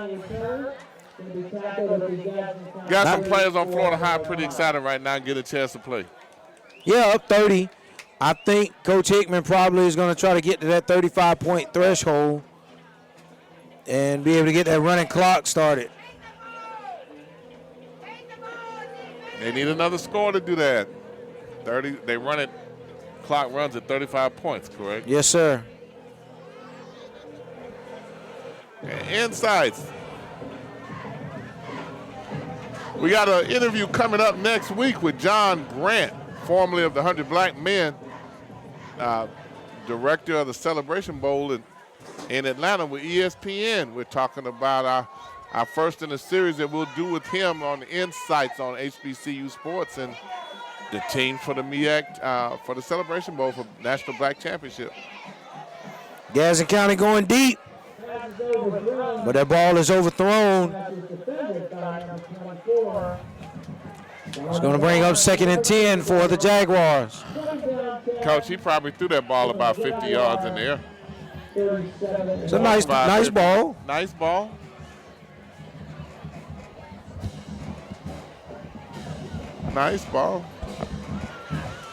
Who has been the best team you've seen in the city so far, Coach? Well, we haven't covered Lincoln yet, but I think that's who it'd have to be right now. I tell you what, though, the surprise is coming from Childs. Has been a welcome addition. Yeah, we covered Lincoln. We covered Godby and Lincoln. Oh, that's right. We did, and they annihilated Godby. They had something to prove that night, didn't they? They proved it. They did. They did go down to Niceville last week and lose in overtime. So that puts them a game back in their district. Definitely not where Coach Gray wanted to be at this particular juncture. A game back, but still definitely in contention for the playoffs. Gadsden County is some hard running up in there. That's number 6, Kendrick Debron. And I think they're trying to make sure, I think they're working towards trying to establish the identity of Gadsden County football right now. That'd be very much true. I don't think the games that we've seen them play, they haven't really established an identity. They've been trying to hang in there until the end of ball games and find a way to win. And they've only been successful there one time. The other losses that they've had have not been close. And what were you saying about Childs, Coach? Oh, just really good to see the Childs High School team finally have some success. You know, I would venture to say, though, they've been probably the best team in their district not to make the playoffs probably for the last 2 years, and that's been because of some scheduling issues, and then they been unfortunate with some bad weather that has canceled a game or two over the last couple years. Well, we haven't seen them play, but they say that the quarterback they have is the best in the area. Yeah, Garrett Green will be is committed to West Virginia. They actually play Lincoln next week. And we will be there. Didn't we see, doesn't he play baseball as well? Yes. Yeah, didn't we do him in NFC? We did when they played Childs. Yes, sir. Really good athlete. And he's a very confident. You made a point of it that he was the quarterback on the team. Right. And that's how I remembered you making that commentary. He's a very confident athlete. We will cover more baseball this year. We felt really good about what we did with the baseball programs and the players they had at NFC. And Gadsden County coming out with 2 tight ends set. And they were looking deep, but Harvey's hard to take one-on-one. They can put Harvey on an island out there and kind of cut off that side of the field. Right, Harvey had his man blanketed. Also, Trey Donaldson had his man blanketed. I was trying to say who you were handing that to.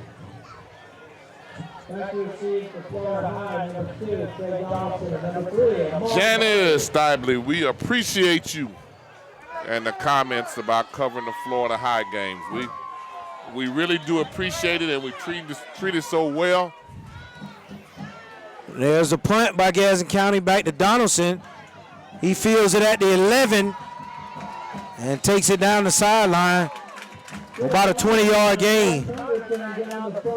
Florida High was one of the original schools that agreed to be a part of the Insights program. And no matter what happens, what we end up doing or how we grow, we'll never forget where we started from and covering those schools that were with us.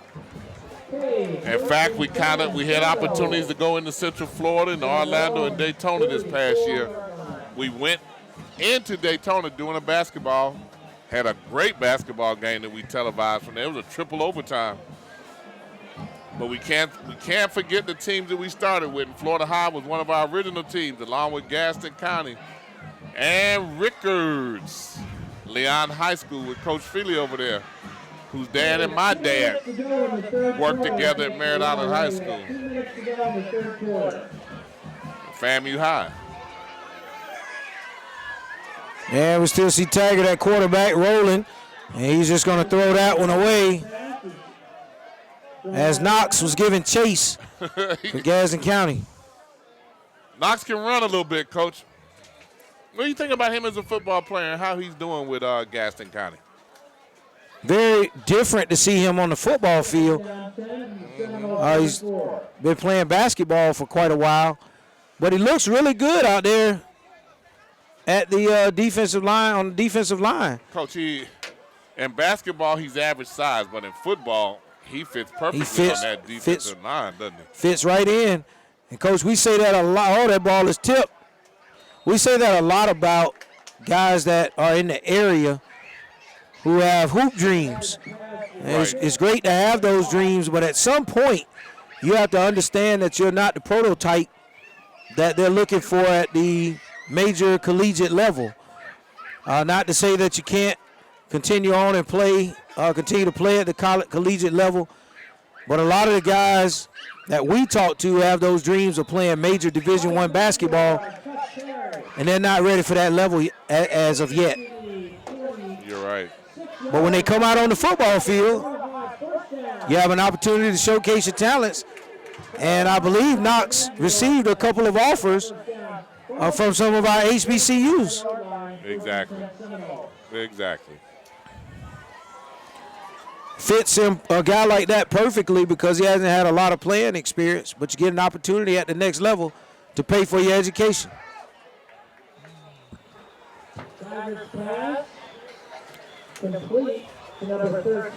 That pass was completed to Jahaz Morgan,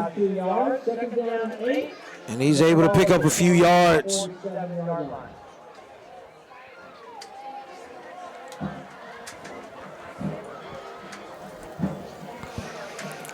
So 2nd and 8 for Florida High. Taggart in the gun, hands off to Emory Laird. And Strong run. picks up about 8 yards. Gonna be just shy of the first down. We should be winding down really close to the end of the third quarter here. We have some clock issues. Oh, that snap goes awry. Taggart falls on it.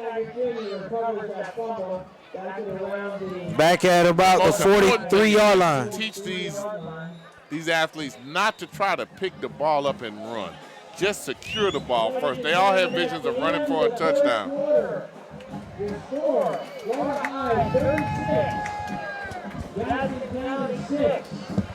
And we now have the end of the third quarter, and we'll come right back for the fourth.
Got a punt. Is this the first punt by Florida High? That's the first punt of the night for Florida High.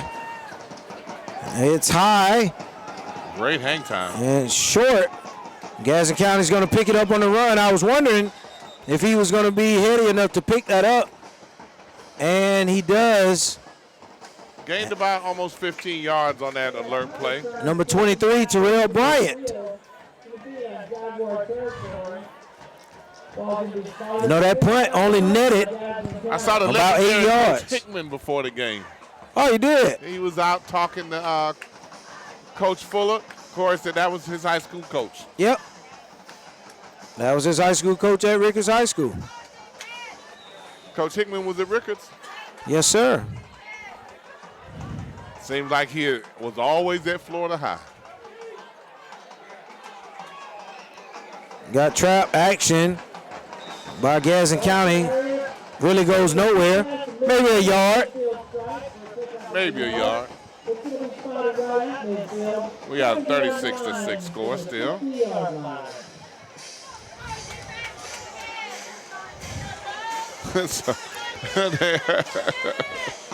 On the score table, they say they can't believe they can't get a soccer player to come out here and kick for them.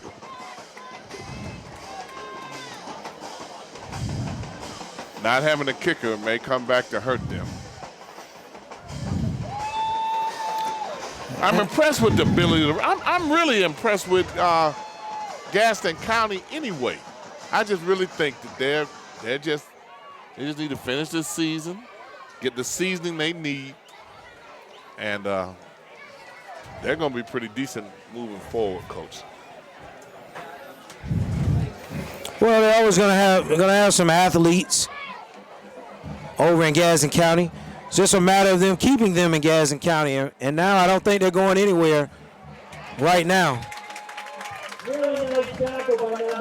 Coach Fuller's put together a pretty good coaching staff as well, with some guys with some really young energy and high motors. And as you say, Coach, it'll just be a matter of time. You got to give them an opportunity to, as you say, season themselves. Well, one thing we've always talked about, and everybody knows, is the number of student athletes from Quincy that end up going everywhere from Monticello to almost Mariana, it seems. And the key was keeping some of them home. And that's what they're doing now. There's a lot of pride in that Gadsden County, over there in Gadsden County. A lot of pride. And their basketball program will be much improved, too. of Coach Cherry there now, right? Correct. And he's coming over from Florida High. He was a key component of Charlie Ward's staff.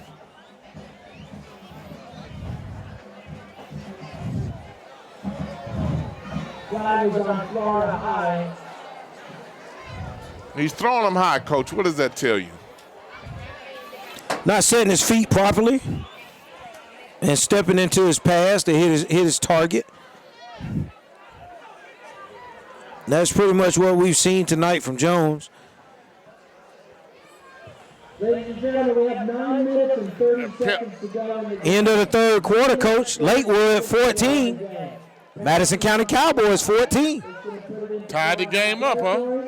Yes, they did. They're a little disbelief in Lakewood right about now, the little team from Madison. End of the third, McClay 23, North Florida Christian 21. That's a surprise. Over there with Robert Crawford, an athlete. We liked him as a basketball player. Early in the third quarter, FAMU DRS 20, Jefferson County 6.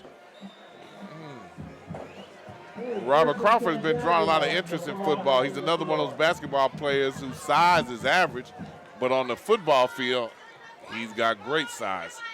Wide receiver 6'3", 6'4".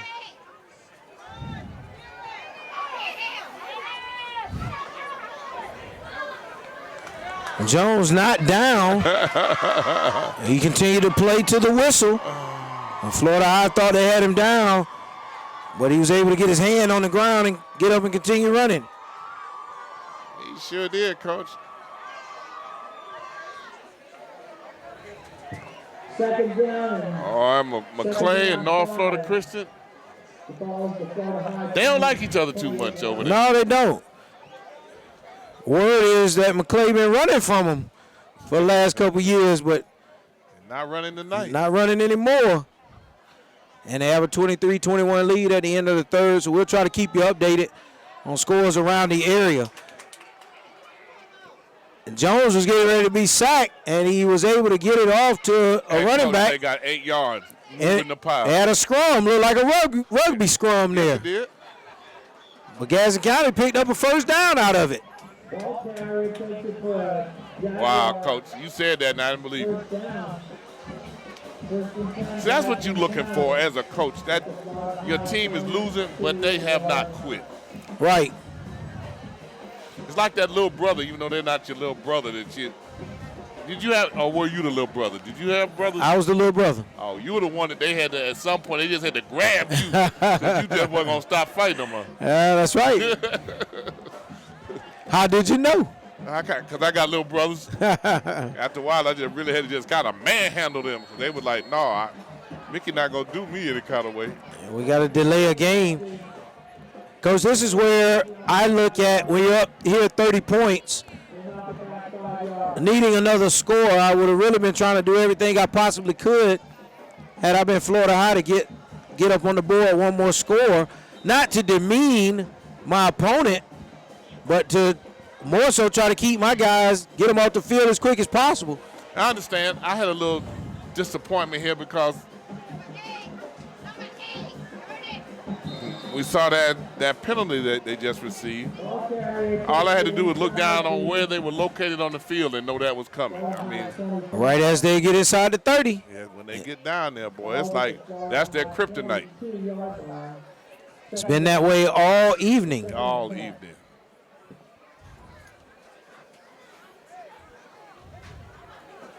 We had them with Rickards a couple weeks ago. They were cramping up.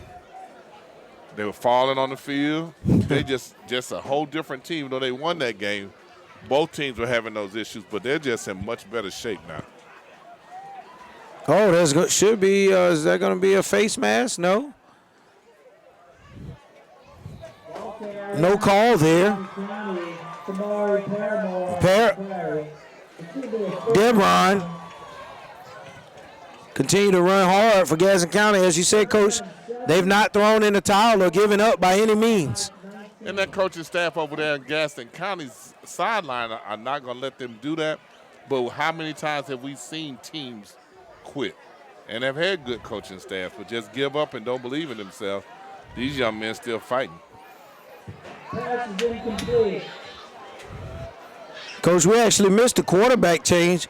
Danilo McLeod for Gadsden County. His pass was high. And we talked about those quarterbacks making the high throws tonight, just not really getting themselves into a rhythm, setting their feet when they drop back.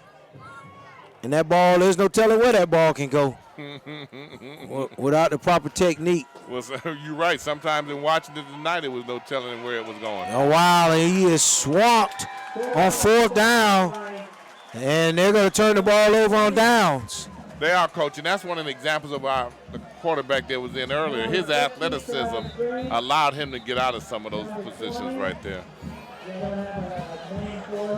What is that, Coach? What's that signal?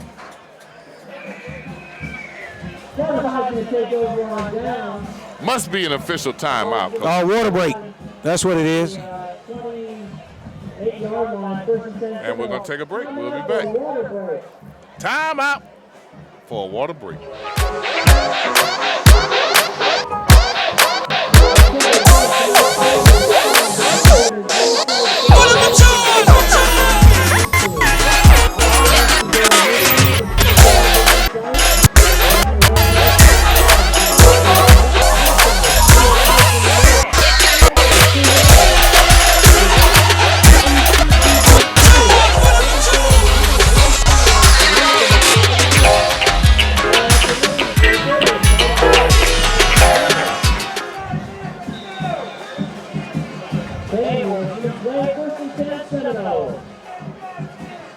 You leave your quarterback in all the way, Coach?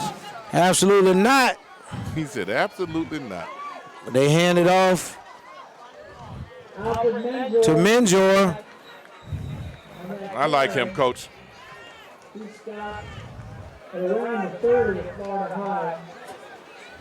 This is one of the top 10 running backs.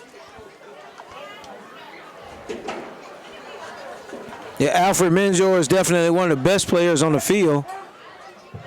2nd down. And they're bringing him out of the game. Took a rough tackle there. Not looking to get any of these guys injured. I'd be trying to make as many subs as possible. And there's Laird. You can tell that defense is worn down because Emory Laird really broke through the middle and picked up about 15 yards.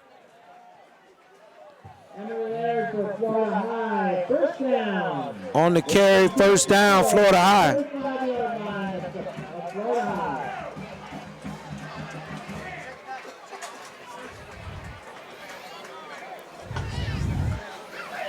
And this is what I kind of would expect, Coach, is that Florida High would run the ball unless they have a mismatch opportunity to put it in the air. I want to keep that clock running. There's a little read. And that was all made possible because of what Laird was able to do on the last play.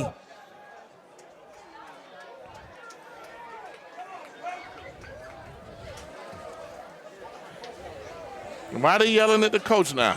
Unless they're yelling at unless they're yelling at Corey over there.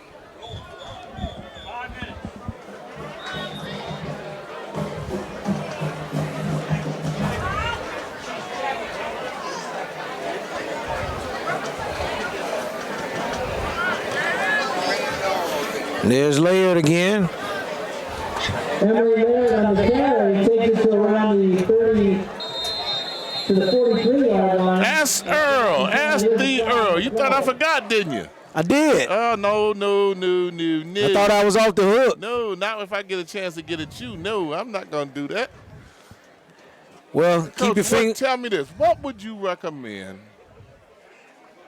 to parents who want their children to play football? What would you recommend to them? They're in the elementary school age. They're 6, 7 years old. What would you recommend for them to do? Let them play. Let them play how? This is simple. Where?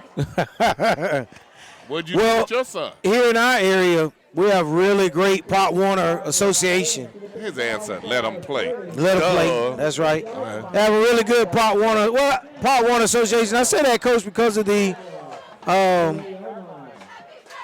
people have a fear now of letting their kids play football. And at that age, they can't bust a grape between them. You put the hand between the helmet, and your hand will come out just fine if they're making a tackle. So the game is not as violent at that particular age. Don't be afraid to let your kids get out there and play. You never know what may happen. But we have a really good Pop Warner Association. Get them involved in your city league. Look for those sign-ups when they come out. And get those kids out involved and let them participate in these sporting opportunities. Well, how would you go about finding places for them to play? You say let them play Pop Warner, let them play City League. How would they go about finding those organizations? If they're unfamiliar, typically word of mouth is the easiest way, but if they're unfamiliar with it, go online, Google Big Bend Pop Warner Association, and you want to Google City of Tallahassee Little League Football. And it's just as easy as that. And you meet the deadlines for the sign-up opportunities. Let the guys go out there and participate. Are they actually playing tackle football at that age, or are they playing something else? Because there's a growing effort not to let them play tackle till they get older. No, they're playing tackle football at that age. My son started playing. When he was 5 years old, and now at 15, still playing. And we haven't had any types of major injuries or anything like that. Okay. So the game is, and they're doing some things now in the Little League to mirror what's going on in the NFL to make the game a little safer as well. So it's starting to trickle down to every level of football. Okay. Did you start coaching him when he was playing at that age? Me coaching my son? You know my son. Right. Uncoachable is the answer to that. He said uncoachable. Oh. I tried to coach him. It frustrates me. I threw in the towel, Coach. I let the professionals do it. Coach, you know, I don't know anything. Right. I'm pretty sure a lot of dads can relate to what I'm saying. Yeah, I've been there. I had one that didn't listen either.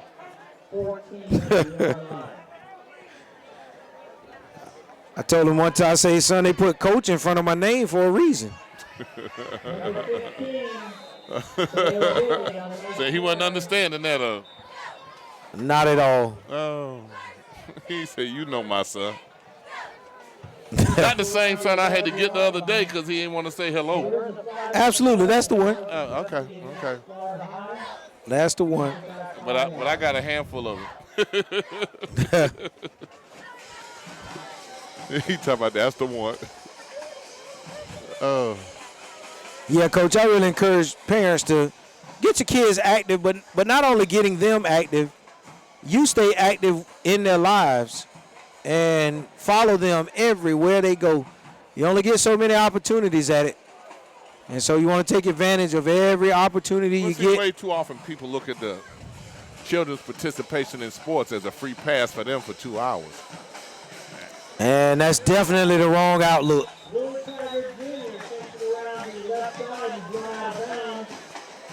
I think Coach Hickman would have wanted Willie Taggart Jr. to slide, not go out of bounds on that play and keep this clock running. Didn't we see that last week with Madison County? We did. They ran down and stopped rather than run out of bounds and let the clock stop, and the clock was at 5 or 6 minutes. Shows football IQ. Yes, it does. Get down. He could give himself up by taking a knee. And we can't really say, we don't really know what the time is. How much time is left in this? In this 36-6 game. Okay, a great run by number 15, Taylor Gilly. He goes inside the 5-yard line. It looks like Florida High is going to go ahead and punch this in. And then we won't have to worry about the clock. At that point, it'll continue to roll. Well, what do you expect next week with Lincoln and Childs? Coach, I'm going to be looking forward to that. Now, I fully expect Lincoln to win the game, but Childs is definitely going to come ready to play. This is the best opportunity that they've had in a long time to beat Lincoln. And with the quarterback that they have, and they have some pretty good athletes at running back and receiver, I'm looking forward to a really good game there. I think that's going to be a good matchup. Okay. And it won't be the typical Lincoln Childs game. So it won't be that, huh? Not at all. Right now, Childs is undefeated in the city as well, beating Rickards and Leon. They pummeled Leon last week.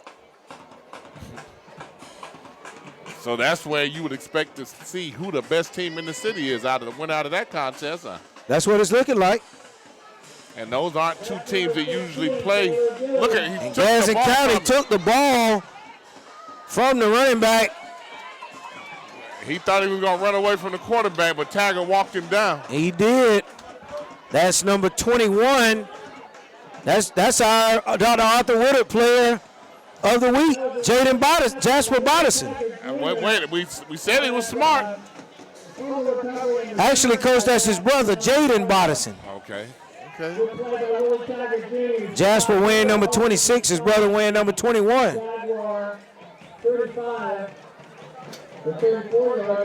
Didn't we see a play like this the fourth quarter with Rickards and Gadsden? Yes. They took the ball from him or had turnover. Yes, we did. We had a big play there towards the end of the Was it fourth Rickards quarter. and Gadsden? It was over in that end of the field. We said they don't quit. I think it was Godby and Lincoln. Okay.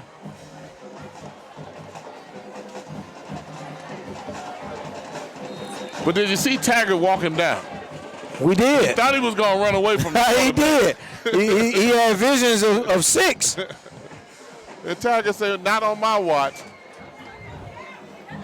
That was a little disappointing for Florida High. They really wanted to put the nail in the coffin there as if it is not already there. But they wanted to score. They controlled that ball. They did. Pretty much the length of the field and ended up getting nothing out of it.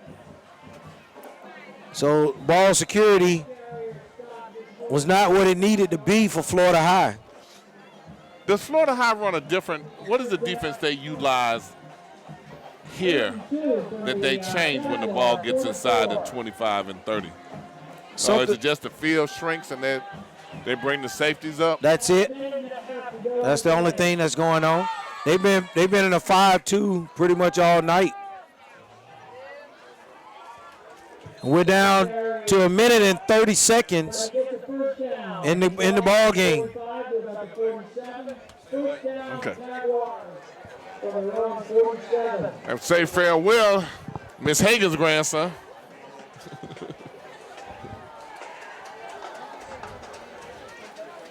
Gerard Hickman put his team back together, pieced them together after Madison County game last week in Boot Hill, when the Madison Cowboys buried the Seminoles. They did.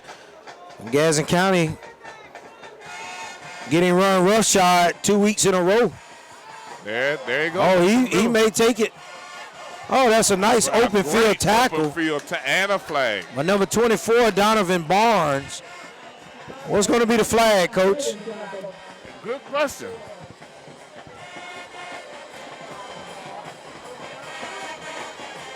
Looked like a really nice open field tackle by Barnes. It's a personal foul. Personal foul on Florida High. I'd like to know exactly what he did. Looked like he made a really nice open field tackle. I don't think I didn't see a face mask. Because he tackled him low. And he called it a dead. Did he call it a dead ball?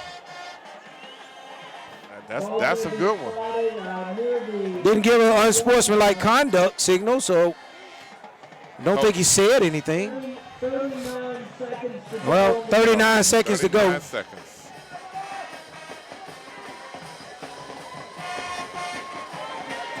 They might not get another playoff, Coach. Stop in the backfield. The Quincy band actually did a pretty good job. And with the dancers and all, they did a good job. They put on a good show.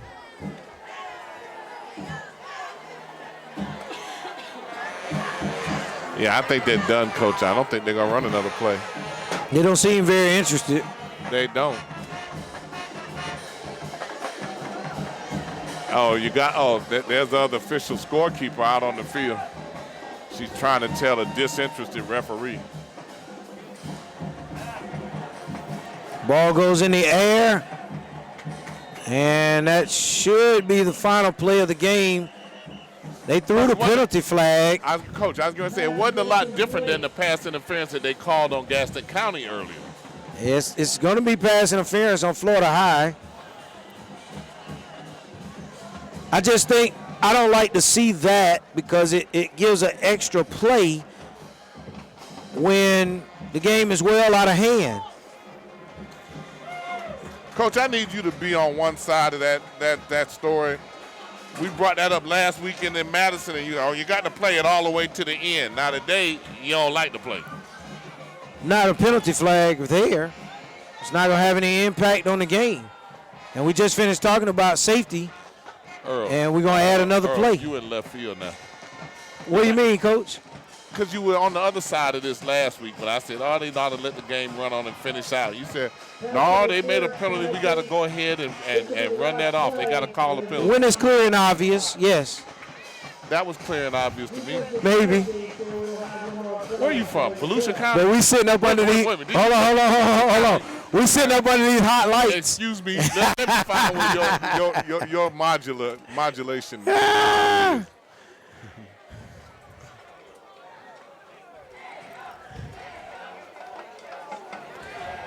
Gadsden County lines up for the last play of the game. And they run the same play, Coach. And the quarterback was crushed. Coach, they look like they were about to call something. They had potential there. Coach, they were going to call another flag. Well, they had potential of a scrum there. They did. It did. But we conclude this one with a 36-6 score here. Florida High redeeming itself after being buried at Boot Hill. Gadsden still have to get their offense on track. They're getting it on track, but they haven't been able to get it in the end zone enough yet. There's still a lot of potential on that very, very young team. Some of Florida High players on the field cramping up now. But a game devoid of injury. That's always a good sign. We got Lincoln and Childs coming up. Still want to know what happened with Madison and Lakewood. So we appreciate you being with us tonight. And this is Mickey Clayton, the coach, and Earl the Pearl Hanker's son. We're signing off. Good night. Signing off. Good night.